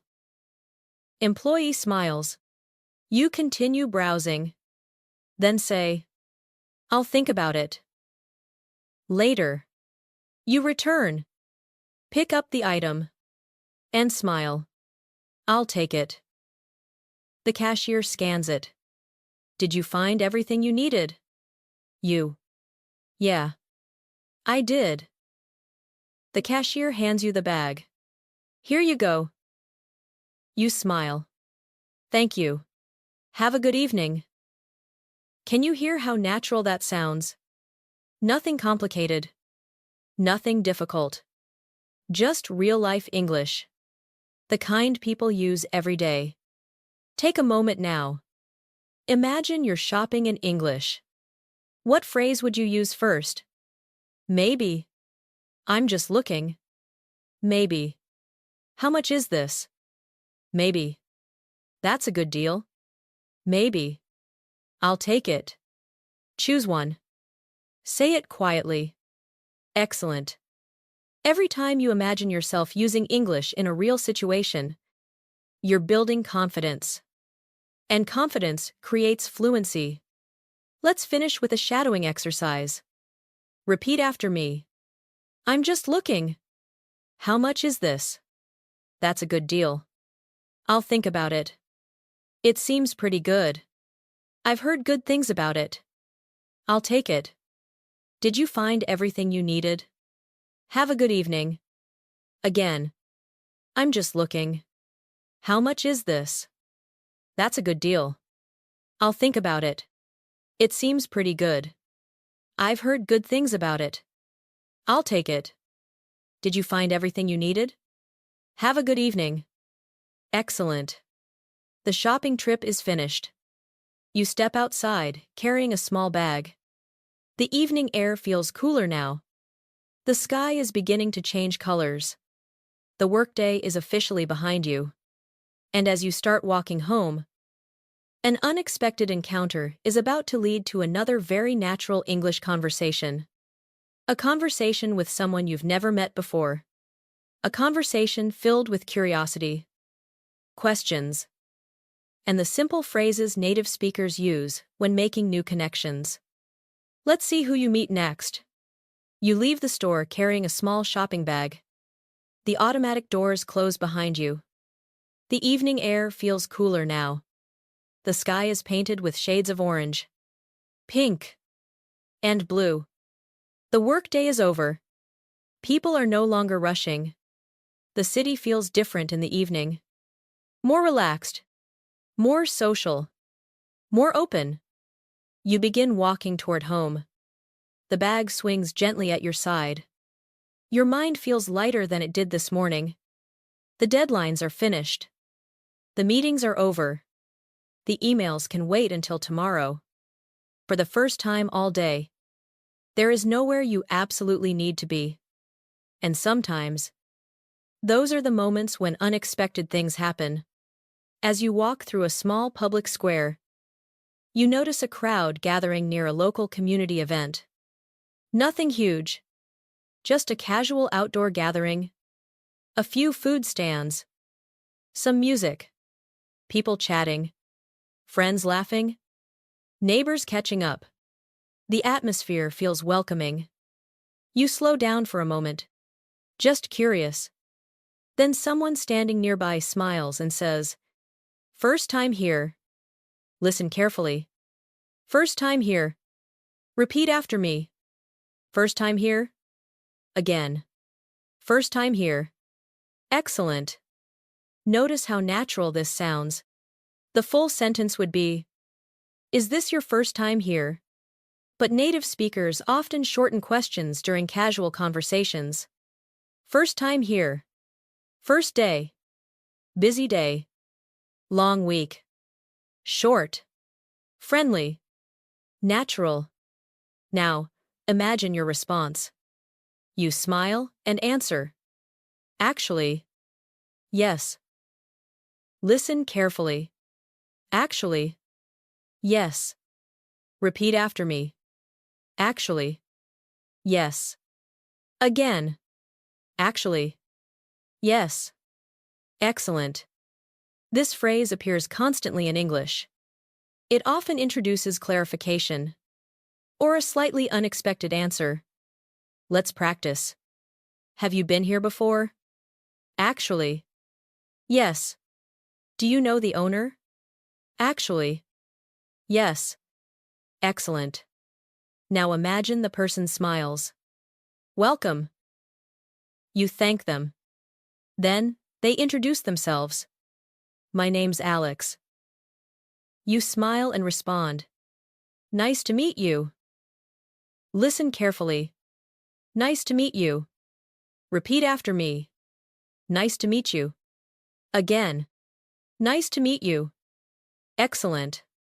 This phrase is one of the most important social expressions in English. Simple. Polite. Universal. Let's practice. Nice to meet you. Again. Nice to meet you. Excellent. The other person responds, Nice to meet you too. And just like that, a new conversation begins. Now imagine, Alex asks. So, what do you do? Listen carefully. What do you do? Repeat after me. What do you do? Again. What do you do? Excellent. This is one of the most common questions when meeting someone new. Notice that it doesn't mean, What are you doing right now? It means, What is your job? What kind of work do you do? Let's practice. What do you do? Again. What do you do? Excellent. Imagine you answer. Maybe you're an engineer, a teacher, a designer, a student. The exact answer doesn't matter. What matters is the conversation that follows. Alex smiles and says, That's interesting. Listen carefully. That's interesting. Repeat after me. That's interesting. Again. That's interesting. Excellent. This phrase appears constantly in social English. It shows curiosity, engagement, interest, and it helps keep conversations moving.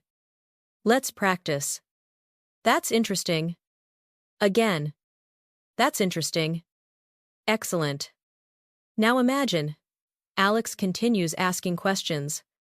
Not because they're being polite. Because they're genuinely curious. The conversation begins flowing naturally. You talk about work, hobbies, travel, life. Then, something surprising happens. You discover that both of you share the same hobby. Maybe hiking. Maybe photography. Maybe learning languages. Maybe traveling. Alex suddenly laughs. No way. Listen carefully. No way. Repeat after me. No way. Again. No way. Excellent. This tiny phrase is everywhere in conversational English.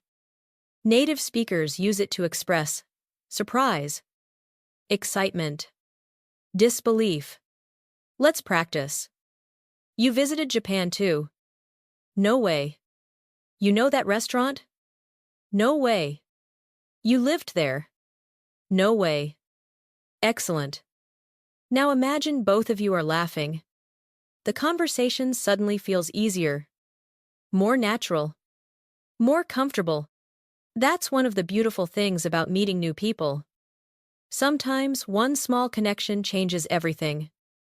Alex smiles and says, Tell me more. Listen carefully. Tell me more.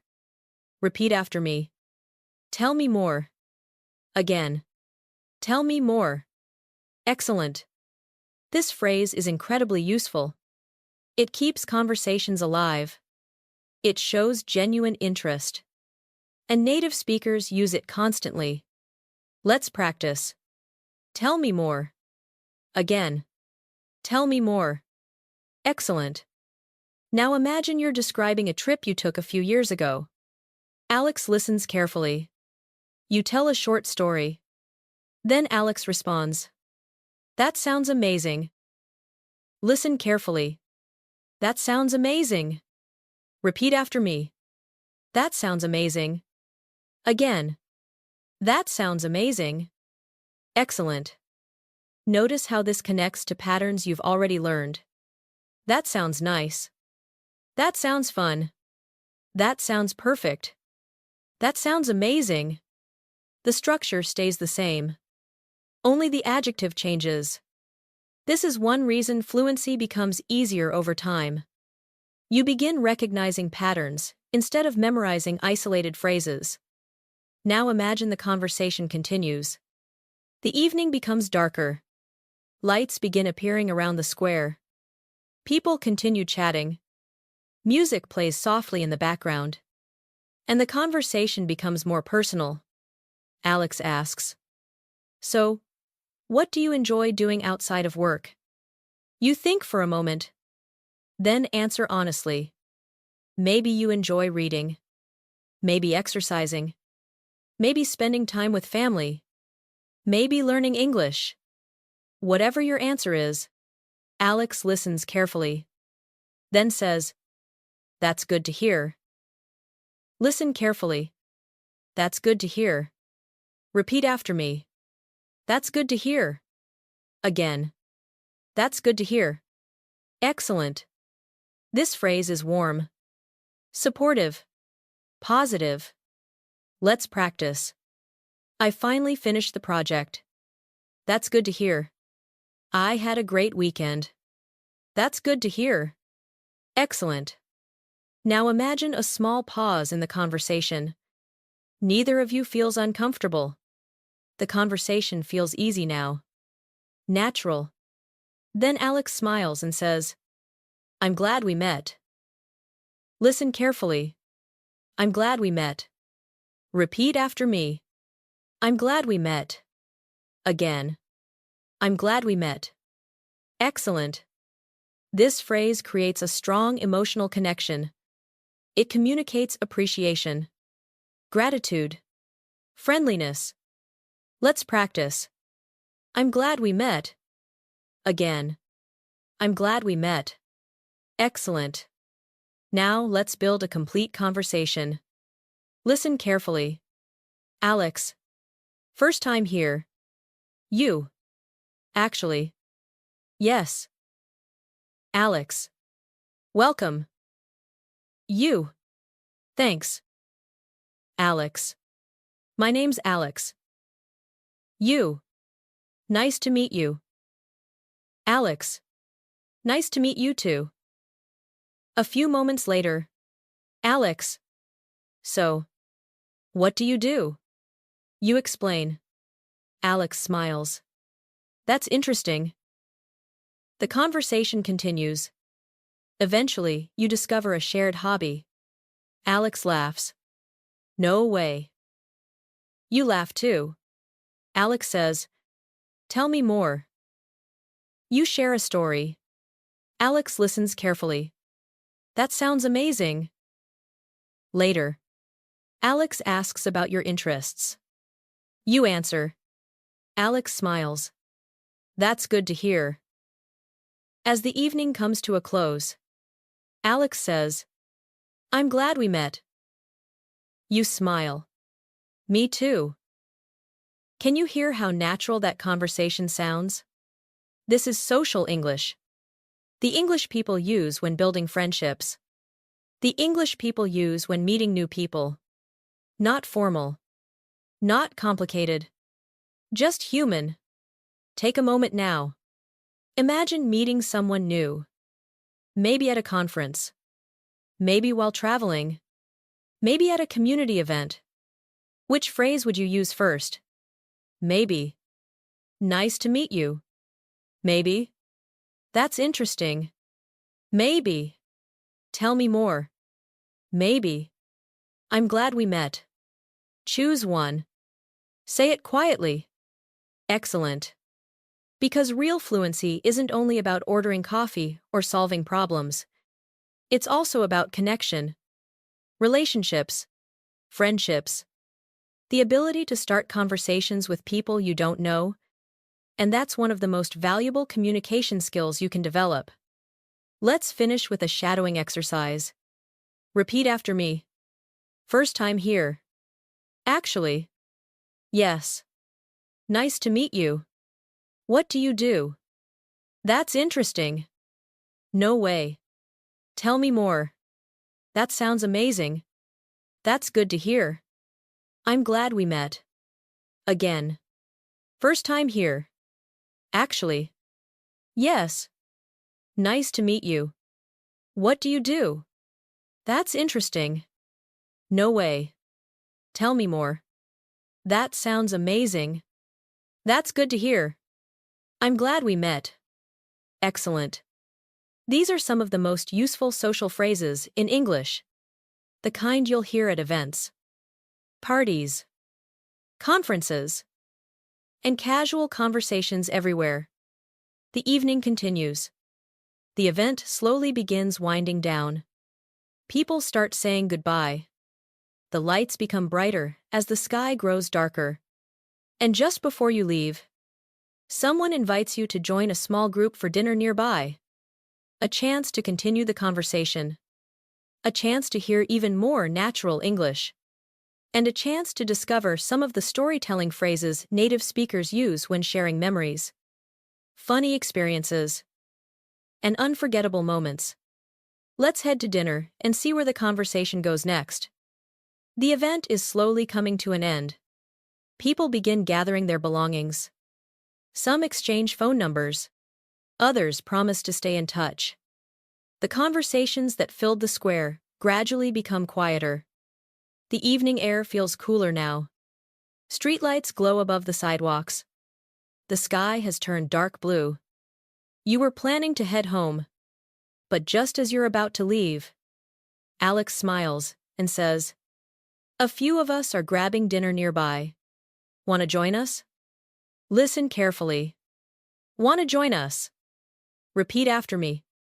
Want to join us? Again. Want to join us? Excellent. This is a very common invitation in English. Simple. Friendly. Natural. You think for a moment, then smile. Sure. A few minutes later, you're walking together toward a small restaurant. The streets are lively. People sit outside cafes. Music drifts from open doors. The city feels warm and welcoming. When you arrive, everyone takes a seat around a large table. Menus are opened. Drinks are ordered. The atmosphere feels relaxed. Nobody is in a hurry. This is one of the most common places for natural English conversations. Because dinner conversations aren't about work. They're about stories, memories, experiences, and connection. As everyone settles in, one person at the table looks at Alex and laughs. Long time no see. Listen carefully. Long time no see. Repeat after me. Long time no see. Again. Long time no see. Excellent. This phrase is incredibly common. Native speakers use it whenever they haven't seen someone for a long period of time. Let's practice. Long time no see. Again. Long time no see. Excellent. Alex laughs and replies, "I know. It's been ages." Listen carefully. It's been ages. Repeat after me. It's been ages. Again. It's been ages. Excellent. You've learned this phrase before. And now it's appearing naturally inside a real conversation. That's exactly how language becomes familiar. The more often you hear phrases in different situations, the easier they become to remember. Now imagine everyone begins talking about old memories. Stories from school. Previous jobs. Past adventures. Someone suddenly says, "Remember that road trip?" The entire table starts laughing. Clearly, everyone remembers. But you don't know the story. Not yet. One person notices your curiosity and smiles. You won't believe this. Listen carefully. You won't believe this. Repeat after me. You won't believe this. Again. You won't believe this. Excellent. This phrase is one of the most common storytelling expressions in English. It immediately creates curiosity. Whenever native speakers use it, people pay attention. Let's practice. You won't believe this. Again. You won't believe this. Excellent. Now imagine the story begins. The group had planned a weekend trip years ago. Everything seemed perfect. The weather forecast looked great. The route was planned. The hotel was booked. Everything was ready. Then, halfway through the trip, someone realized something important. They had forgotten the hotel reservation confirmation. Everyone laughs again. The storyteller shakes their head. What a disaster. Listen carefully. What a disaster. Repeat after me. What a disaster. Again. What a disaster. Excellent. This phrase is often used humorously, not necessarily for serious disasters. Sometimes, for simple mistakes. Let's practice. I spilled coffee on my shirt. What a disaster. I forgot my keys. What a disaster. Excellent. The storyteller continues. For a moment, nobody knew what to do. People were frustrated, confused, a little stressed. Then someone in the group said, "It'll be fine." Listen carefully. It'll be fine. Repeat after me. It'll be fine. Again. It'll be fine. Excellent. This phrase is extremely common. Native speakers use it whenever they want to reassure someone. Let's practice. Don't worry. It'll be fine. The meeting got delayed. It'll be fine. Excellent. As the story continues, everyone listens closely. Eventually, the problem was solved. The hotel found the reservation. Everything worked out. The trip became one of their favorite memories. And that's when another person at the table says, "That reminds me." Listen carefully. That reminds me. Repeat after me. That reminds me. Again. That reminds me. Excellent. This phrase appears constantly in conversations. One story triggers another story. One memory leads to another memory. Let's practice. That reminds me. Again. That reminds me. Excellent. Now another person begins telling a story. This one is even funnier. Years ago, during a business trip, they accidentally boarded the wrong train. Instead of heading north, they traveled south. Nearly 2 hours in the wrong direction. The entire table bursts into laughter. Someone shakes their head and says, "No way." Listen carefully. No way. Repeat after me. No way. Again. No way. Excellent. You learned this phrase earlier. And here it appears again. Notice how often the same phrases return. That's one of the secrets of fluent English. The language isn't endless. The same useful expressions appear repeatedly. Now imagine the storyteller laughs. Oh yes. It gets worse. Listen carefully. It gets worse. Repeat after me. It gets worse. Again. It gets worse. Excellent. This phrase creates suspense. It tells listeners, the story isn't finished. There's more coming. Let's practice. It gets worse. Again. It gets worse. Excellent. Everyone leans forward slightly. Now they're fully invested. The storyteller continues. After realizing the mistake, they got off the train, only to discover their phone battery was dead. The table erupts with laughter again. Even they can't stop laughing. Looking back, the experience feels funny now. And that's often how stories work. Difficult moments become funny memories. Now imagine the waiter arrives with food. Plates are placed on the table. The smell is wonderful. Everyone pauses for a moment. Then someone takes a bite and smiles. This is exactly what I needed. Listen carefully. This is exactly what I needed. Repeat after me. This is exactly what I needed. Again. This is exactly what I needed. Excellent. This phrase appears often after a long day. A good meal. A relaxing break. A pleasant surprise. Let's practice. This is exactly what I needed. Again. This is exactly what I needed. Excellent. The dinner continues. Stories flow naturally, from one person to another. Nobody is checking their phone. Nobody is rushing. Everyone is simply enjoying the moment. And that's when someone looks around the table and says, "I'm glad we did this." Listen carefully. I'm glad we did this. Repeat after me. I'm glad we did this. Again. I'm glad we did this. Excellent. This phrase expresses appreciation for a shared experience. Let's practice. I'm glad we did this. Again. I'm glad we did this. Excellent. Now let's build a complete dinner conversation. Listen carefully. Friend. Long time no see. Alex. I know. It's been ages. Another friend laughs. You won't believe this. Everyone looks interested. The story begins. Halfway through, someone says, "What a disaster."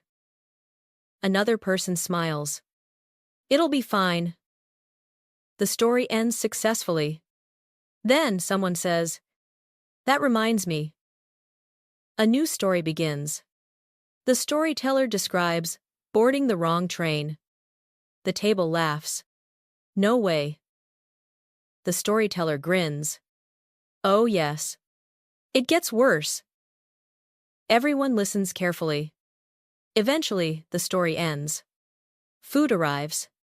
Someone smiles. "This is exactly what I needed." Everyone agrees. As the evening winds down, one friend looks around the table. "I'm glad we did this." The group smiles. "So am I." Can you hear how natural those conversations sound? This is storytelling English. The English people use while sharing memories, building friendships, creating connections. The English of real life. Take a moment now. Think about a funny memory from your own life. Maybe a mistake. Maybe an adventure. Maybe an unexpected experience. Which phrase feels most useful? Maybe. You won't believe this. Maybe. That reminds me. Maybe. No way. Maybe. It gets worse. Choose one. Say it quietly. Excellent. Because stories are one of the most powerful ways to learn a language. Stories create emotion. Emotion creates memory. And memory helps language stay with us. Let's finish with a shadowing exercise. Repeat after me. Long time no see. It's been ages. You won't believe this. What a disaster. It'll be fine. That reminds me. No way. It gets worse. This is exactly what I needed. I'm glad we did this. Again.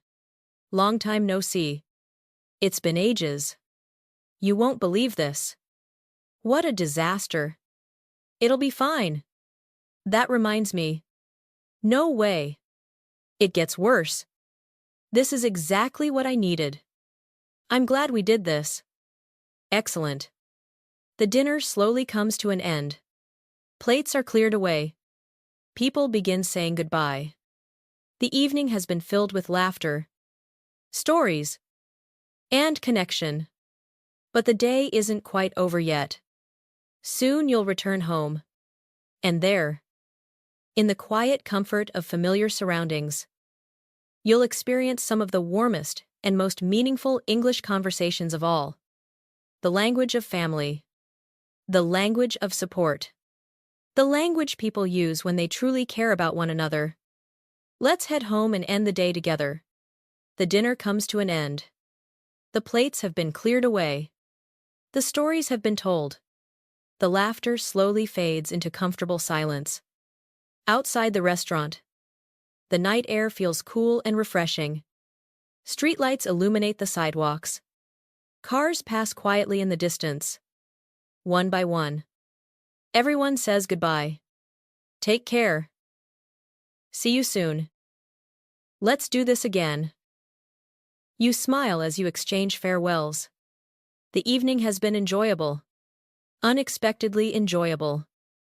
What began as a normal workday turned into something much more memorable. A conversation with a stranger, new friendships, shared stories, good food, good company. As you begin walking home, you notice something. You feel lighter. Not because anything extraordinary happened, but because human connection has a way of making ordinary days feel meaningful. The city becomes quieter as you get closer to home. Storefronts begin closing. The sidewalks become less crowded. The pace of life slows. Eventually, you arrive at your front door. You reach into your pocket, find your keys, unlock the door, and step inside. Immediately, something feels different. Home. There is something comforting about returning home after a long day. The familiar sounds, the familiar smells, the familiar people. No matter what happened outside, home often feels like a place where you can finally relax. As you step into the living room, someone looks up and smiles. Maybe it's a family member. Maybe a partner. Maybe a roommate who feels like family. The first question is simple, but you'll hear it everywhere. How was your day? Listen carefully. How was your day? Repeat after me. How was your day? Again. How was your day? Excellent. This is one of the most common questions in English. People ask it every single day. Parents ask children. Partners ask each other. Friends ask friends. Coworkers ask coworkers. How was your day? Simple. Natural. Universal. Now imagine your response. You think about everything that happened. The coffee shop. The office. The phone call. The dinner. The conversations. It would take hours to explain every detail. So you simply smile and say, "It was pretty good." Listen carefully. It was pretty good. Repeat after me. It was pretty good. Again. It was pretty good. Excellent. This response sounds balanced. Positive. Natural. Not too dramatic. Not too detailed. Exactly the kind of answer native speakers often give. Let's practice. How was your day? It was pretty good. Again. How was your day? It was pretty good. Excellent. Now imagine the person smiles. I'm glad to hear that. Listen carefully. I'm glad to hear that. Repeat after me. I'm glad to hear that. Again. I'm glad to hear that. Excellent. You've heard similar phrases before, and now you're hearing them in a family setting. That's important. Because real English moves between different parts of life. The same phrases appear again and again. Now imagine you sit down on the couch, take off your shoes, and finally, relax. The person beside you notices. You look tired. You laugh. A little? Then add. It was a long day. Listen carefully. It was a long day. Repeat after me. It was a long day. Again. It was a long day. Excellent. This phrase appears constantly in everyday conversation. It doesn't necessarily mean the day was bad. Only that it was full. Busy. Demanding. Let's practice. It was a long day. Again. It was a long day. Excellent. The other person nods. Then says, I'm glad you're home. Listen carefully. I'm glad you're home. Repeat after me. I'm glad you're home. Again. I'm glad you're home. Excellent. This phrase carries warmth, comfort, affection. It's simple, but emotionally powerful. Let's practice. I'm glad you're home. Again. I'm glad you're home. Excellent. Notice how different this feels from workplace English. Or shopping English. Or travel English. This is relationship English. The language people use with those closest to them. Now, imagine dinner has already been prepared. The smell fills the kitchen. Everyone gathers around the table. The atmosphere is calm, relaxed, safe. The kind of environment where people begin sharing more meaningful thoughts. As everyone eats, someone starts talking about a challenge they've been facing.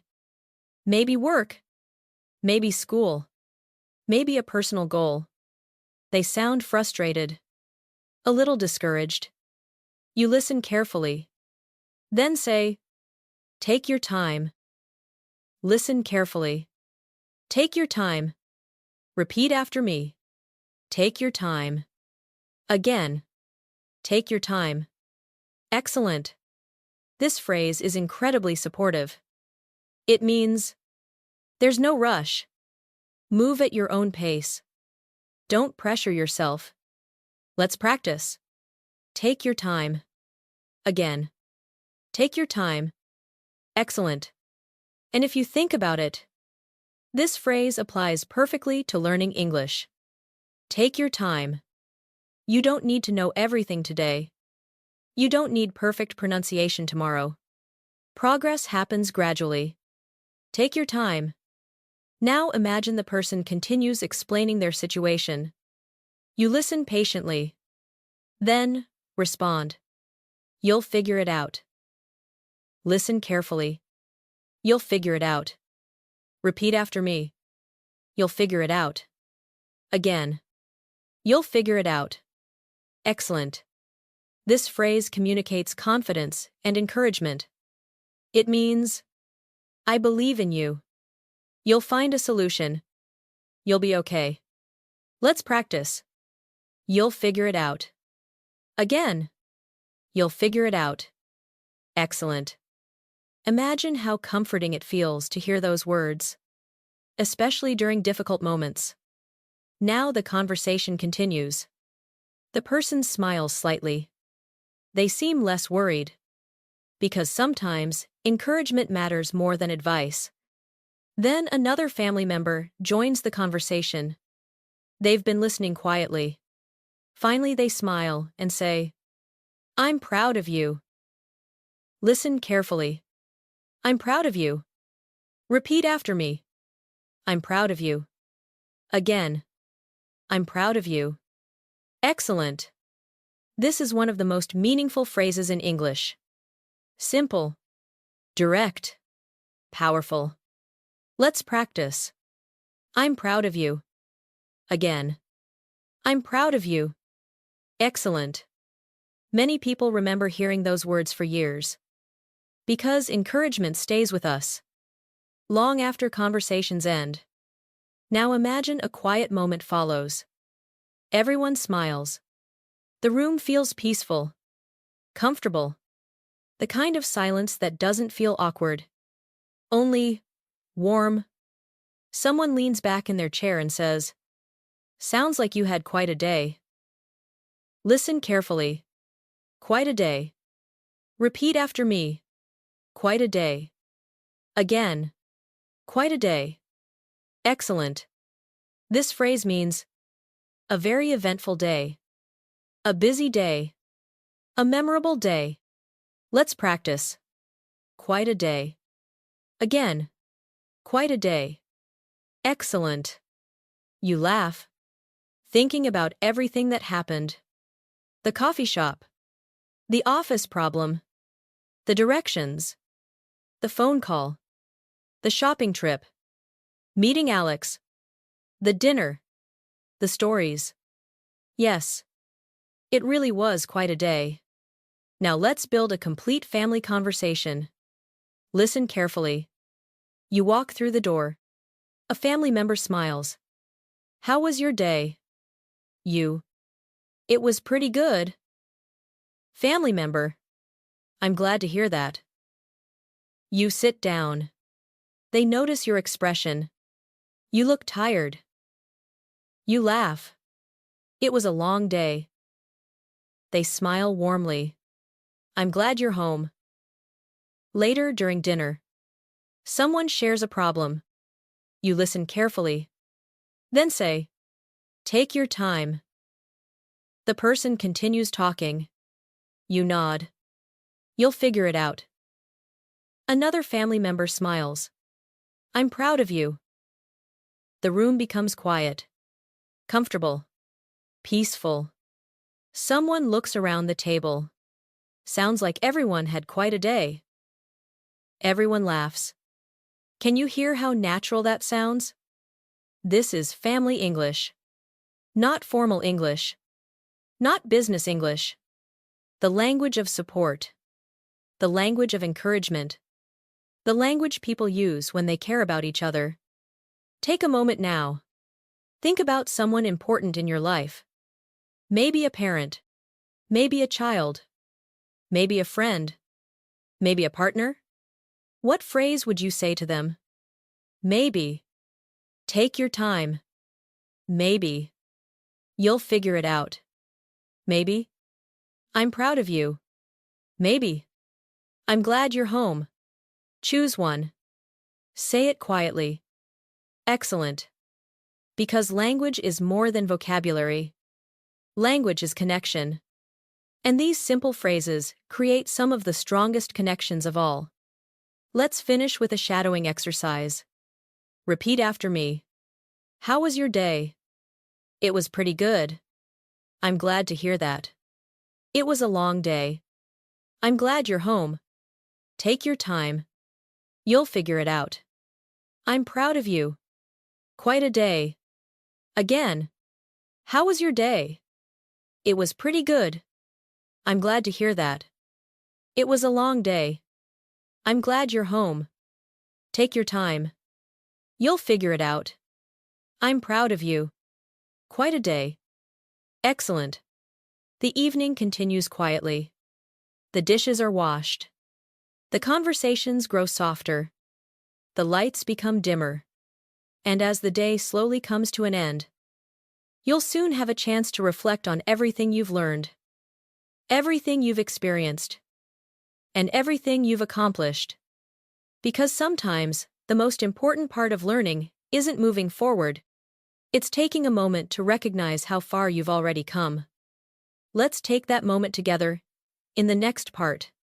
The evening grows quieter. Dinner is finished.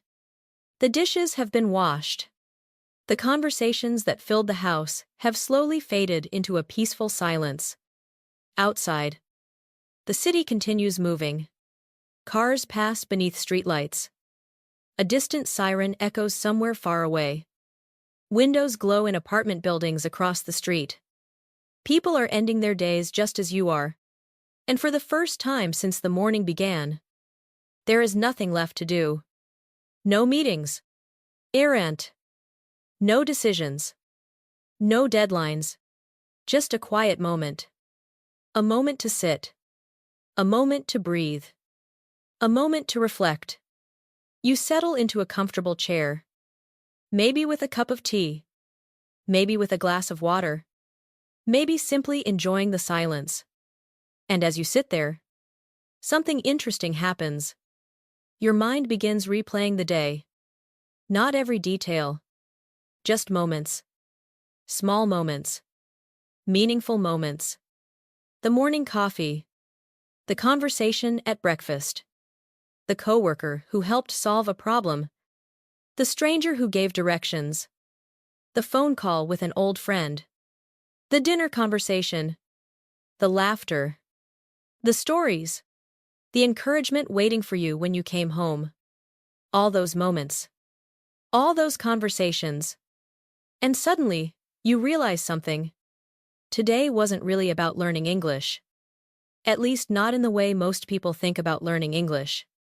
You didn't spend the day memorizing grammar rules. You didn't spend the day studying complicated vocabulary lists. You didn't spend the day taking tests. Instead, you spent the day living through English. Experiencing English.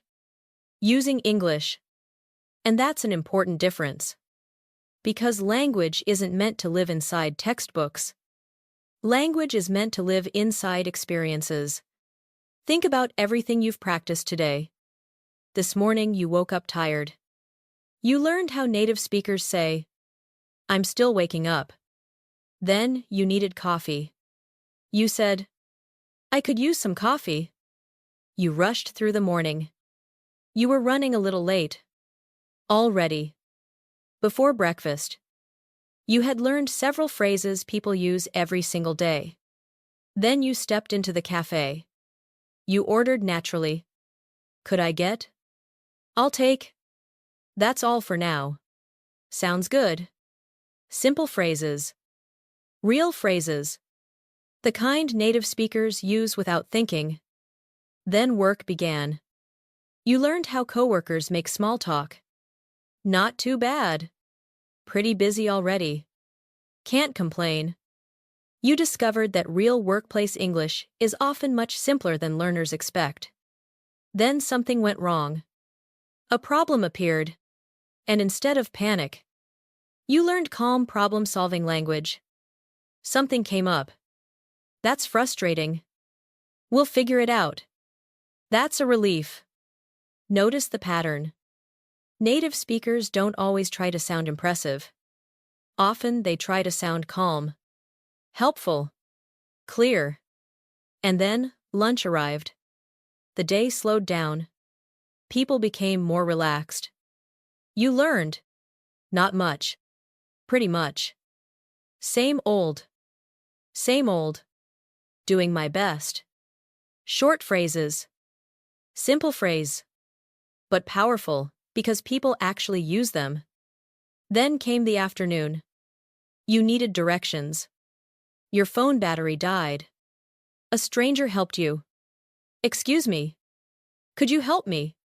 I'm looking for." "Got it. There it is." Again. These weren't academic phrases. They were survival phrases. Real-life phrases. Then your friend called. The signal wasn't perfect. You learned. "Can you hear me?" "You're breaking up." "I didn't catch that." "Let me call you back." Every one of those phrases exists because people use them constantly. And then the workday ended. You went shopping. You compared options. Made decisions. Spoke naturally. "I'm just looking." "That's a good deal." "I'll think about it." "I'll take it." More real English. More useful English. More English connected to life.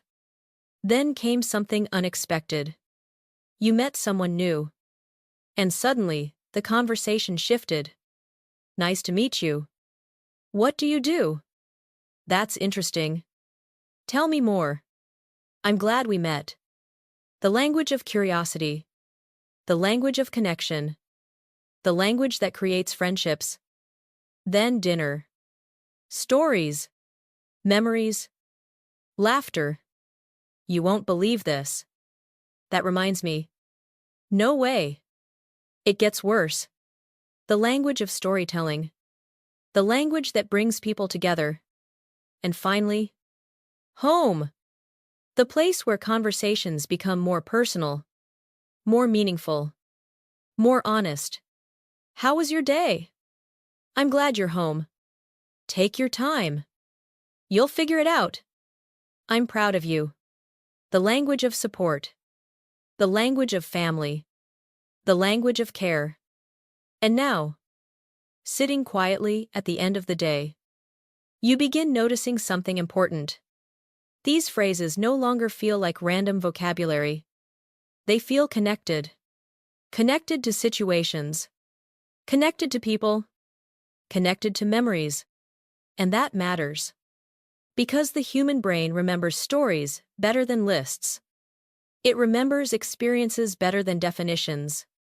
That's one reason why learning English through real situations can feel so powerful. You aren't just memorizing language. You're attaching language to life. Take a slow breath. And think about this. If someone asked you right now, "What did you learn today?" You could list dozens of phrases. But perhaps something more important happened. Perhaps you started seeing English differently.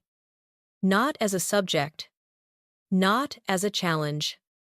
Not as a collection of grammar rules. But as a tool?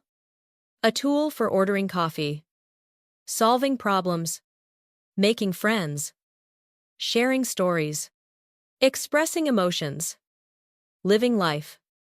And when English becomes a tool instead of a test, something changes. Fear begins to disappear. Confidence begins to grow. Take another slow breath. Now imagine yourself 6 months from now. Not perfect. Not flawless. But more comfortable. Imagine walking into a cafe and ordering without hesitation. Imagine making small talk at work. Imagine answering the phone confidently. Imagine asking for directions while traveling. Imagine meeting someone new and starting a conversation naturally. Imagine hearing English and understanding more than you do today. Can you see that version of yourself? Good. Because that version doesn't appear overnight. That version is built through small moments. Small improvements. Small repetitions. Exactly like the ones you've practiced today. Many learners think fluency arrives suddenly. One magical day. One magical lesson. One magical breakthrough. But real fluency is quieter than that. Real fluency grows slowly. Almost invisibly. You don't notice it every day. Then one day, something happens. You understand a sentence without translating it. You answer a question automatically. You react naturally. And suddenly, you realize you're improving. You've been improving all along. The progress was happening even when you couldn't see it. Just like exercising. Just like learning an instrument. Just like building any valuable skill. Growth happens gradually. One repetition at a time. One phrase at a time. One conversation at a time. And perhaps that's the most important lesson of all. You don't need to master English tomorrow. You don't need to know every word. You don't need perfect grammar. You only need to continue. Continue listening. Continue practicing. Continue showing up. Continue moving forward. Because every phrase you learn creates another opportunity. Every conversation you have builds confidence. Every day you spend with English makes English feel a little more natural. A little more familiar. A little more like part of your life. Take a moment now. Think about all the phrases you've heard today. Which one feels most useful? Which one feels most natural? Which one can you imagine using tomorrow? Maybe it's can't complain. Maybe we'll figure it out. Maybe tell me more. Maybe I'm glad you're home. Choose one phrase. Just one. Imagine yourself using it tomorrow. That's enough. You don't need to learn everything tonight. You only need one step. One phrase. One moment. One small improvement. And that's exactly how fluency begins. As the night grows quieter and the day slowly settles into memory, there is one final realization waiting for you. Because, after a full day of real conversations, real situations, and real English, something important is beginning to happen. English is no longer just something you study. It's becoming something you use. And in the final part of our journey, we'll bring everything together and discover what that truly means. The house is quiet now.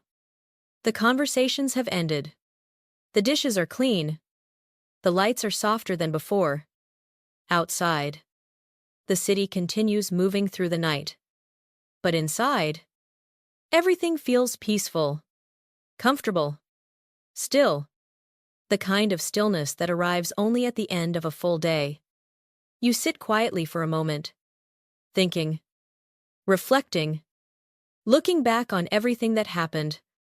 The morning coffee, The breakfast conversation, the workplace challenges, the lunch break, the stranger who helped you, the phone call, the shopping trip, the new friendship, the dinner stories, the warmth of coming home. Each moment feels small by itself, but together, they tell a story. Not just the story of a day, the story of progress.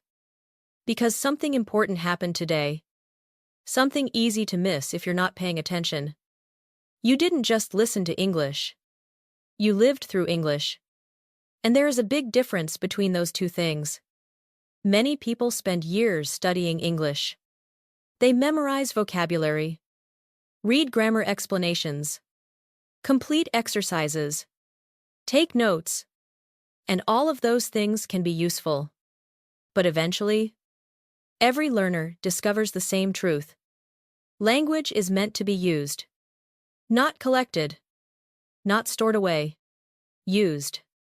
Think about a hammer. You can study a hammer, read about it, watch videos about it, memorize facts about it. But until you actually build something with it, you don't truly understand its purpose. Language is the same. English exists so you can communicate, so you can connect, so you can participate in the world around you. And today, that's exactly what you did. You ordered food, solved problems, asked questions, made small talk, shared experiences, listened to stories, offered encouragement, built connections. Those are not classroom activities. Those are life activities. And English was there for all of them. Take a slow breath. Think about the first phrase you learned today. Maybe it was, "I'm still waking up." At the beginning of the lesson, it was simply another English phrase. Now it belongs to a memory. You can imagine the kitchen, the morning light, the smell of coffee, the feeling of starting the day. That phrase now has a place in your mind. And that's powerful. Because language attached to experiences becomes easier to remember. Then think about, I could use some coffee. You didn't memorize. You experienced it. You felt it. Most people know exactly what that feeling is like. That's why it sticks. And the same thing happened throughout the day. When you learned, we'll figure it out. You weren't learning grammar. You were experiencing a problem being solved. When you learned, tell me more. You weren't learning vocabulary. You were experiencing curiosity. When you learned, I'm glad you're home. You weren't studying English. You were experiencing warmth, connection, belonging. And perhaps that's why some phrases stay with us forever. Not because they're difficult. Not because they're advanced. Because they're meaningful. Take another slow breath. Now imagine something. Imagine that tomorrow morning arrives. The alarm rings. You open your eyes. And without even trying, a phrase appears naturally. I'm still waking up. You smile. Not because it's perfect English. Because it's your English. A phrase you understand. A phrase that belongs to you now. Then you make coffee. I could use some coffee. Later, someone asks how you're doing. Not too bad. A problem appears. We'll figure it out. A friend tells you a story. No way. You come home. Someone asks, how was your day? And you answer naturally. Can you see what's happening? English is becoming part of your daily life. Not through effort alone. Through familiarity. Through repetition. Through use. That's how fluency grows. Not all at once. Little by little. Conversation by conversation. Day by day. Many learners imagine fluency as a destination. A place they'll arrive someday. A finish line. A final achievement. But the truth is a little different. Fluency is not a place. Fluency is a relationship. A relationship with a language. And relationships don't become strong overnight. They become strong through time. Consistency. Shared experiences. The same way friendships grow. The same way trust grows. The same way confidence grows. Every conversation you have with English strengthens that relationship. Every sentence you understand strengthens that relationship. Every phrase you repeat strengthens that relationship. And one day, without realizing exactly when it happened, you'll notice something. English doesn't feel foreign anymore. It feels familiar, comfortable, natural. Not because you learned every word. Because you've spent enough time with the language that it feels like part of your world. Take a moment now. Think about the version of yourself who first started learning English. Maybe years ago. Maybe months ago. Maybe recently. Think about everything that version of you didn't know. Everything that felt confusing. Everything that felt difficult. Now, compare that version of yourself to who you are today. You know more. You understand more. You've come further than you realize. Progress often hides itself. Because it happens gradually. You don't notice every step. But eventually, you look back and see how far you've traveled. Just like today's journey. This morning felt far away. Yet here you are. At the end of the day, after dozens of conversations, dozens of phrases, dozens of experiences, and all of them added something valuable. Not perfection. Progress. And progress is enough. In fact, progress is everything. Because fluency is not built on perfect days. It's built on consistent days. Days when you listen. Days when you practice. Days when you show up. Even when you don't feel motivated. Even when you're tired. Even when improvement feels slow. Those days matter most. Because consistency creates transformation. One phrase at a time. One lesson at a time. One day at a time. Let's pause and repeat a few final thoughts together. Not as language practice. As reminders. Repeat after me. I am improving every day. Again. I am improving every day. English is becoming part of my life. Again. English is becoming part of my life. I don't need perfect English. Again. I don't need perfect English. I need consistent English. Again. I need consistent English. Every conversation helps me grow. Again. Every conversation helps me grow.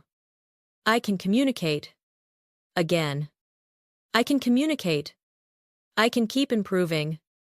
Again. I can keep improving. Excellent. Notice how those words feel. Calm. Encouraging. Possible. Because they are. Now think about all the phrases you've learned today. You don't need to remember every single one. You don't need to master everything tonight. Choose one phrase. Just one. The phrase that felt most natural. The phrase you can imagine using tomorrow. Maybe. Can't complain. Maybe. We'll figure it out. Maybe. Tell me more. Maybe. I'm glad you're home. Maybe. Take your time. Choose one. Hold on to it. Use it tomorrow. Then choose another one the next day. And another after that. That's how real fluency is built. Not through giant leaps. Through small steps. Remember that phrase from earlier. One step at a time. That simple phrase may be the most important lesson of the entire day. One step at a time. One conversation at a time. One moment of confidence at a time. One English-speaking version of yourself at a time. Thank you for spending this day with me. Thank you for listening. Thank you for practicing. And most importantly, thank you for continuing your journey. Keep showing up. Keep listening. Keep speaking. Keep believing in your progress. Because progress is happening, even when you don't notice it. And one day, sooner than you think, you'll look back and realize something wonderful. The English that once felt difficult has become familiar. The English that once felt intimidating has become comfortable. And the English that once felt like a subject has become part of your life. Until next time, take care of yourself. Keep practicing. Keep moving forward. And remember, one phrase at a time, one conversation at a time, one confident English speaker at a time. Good night.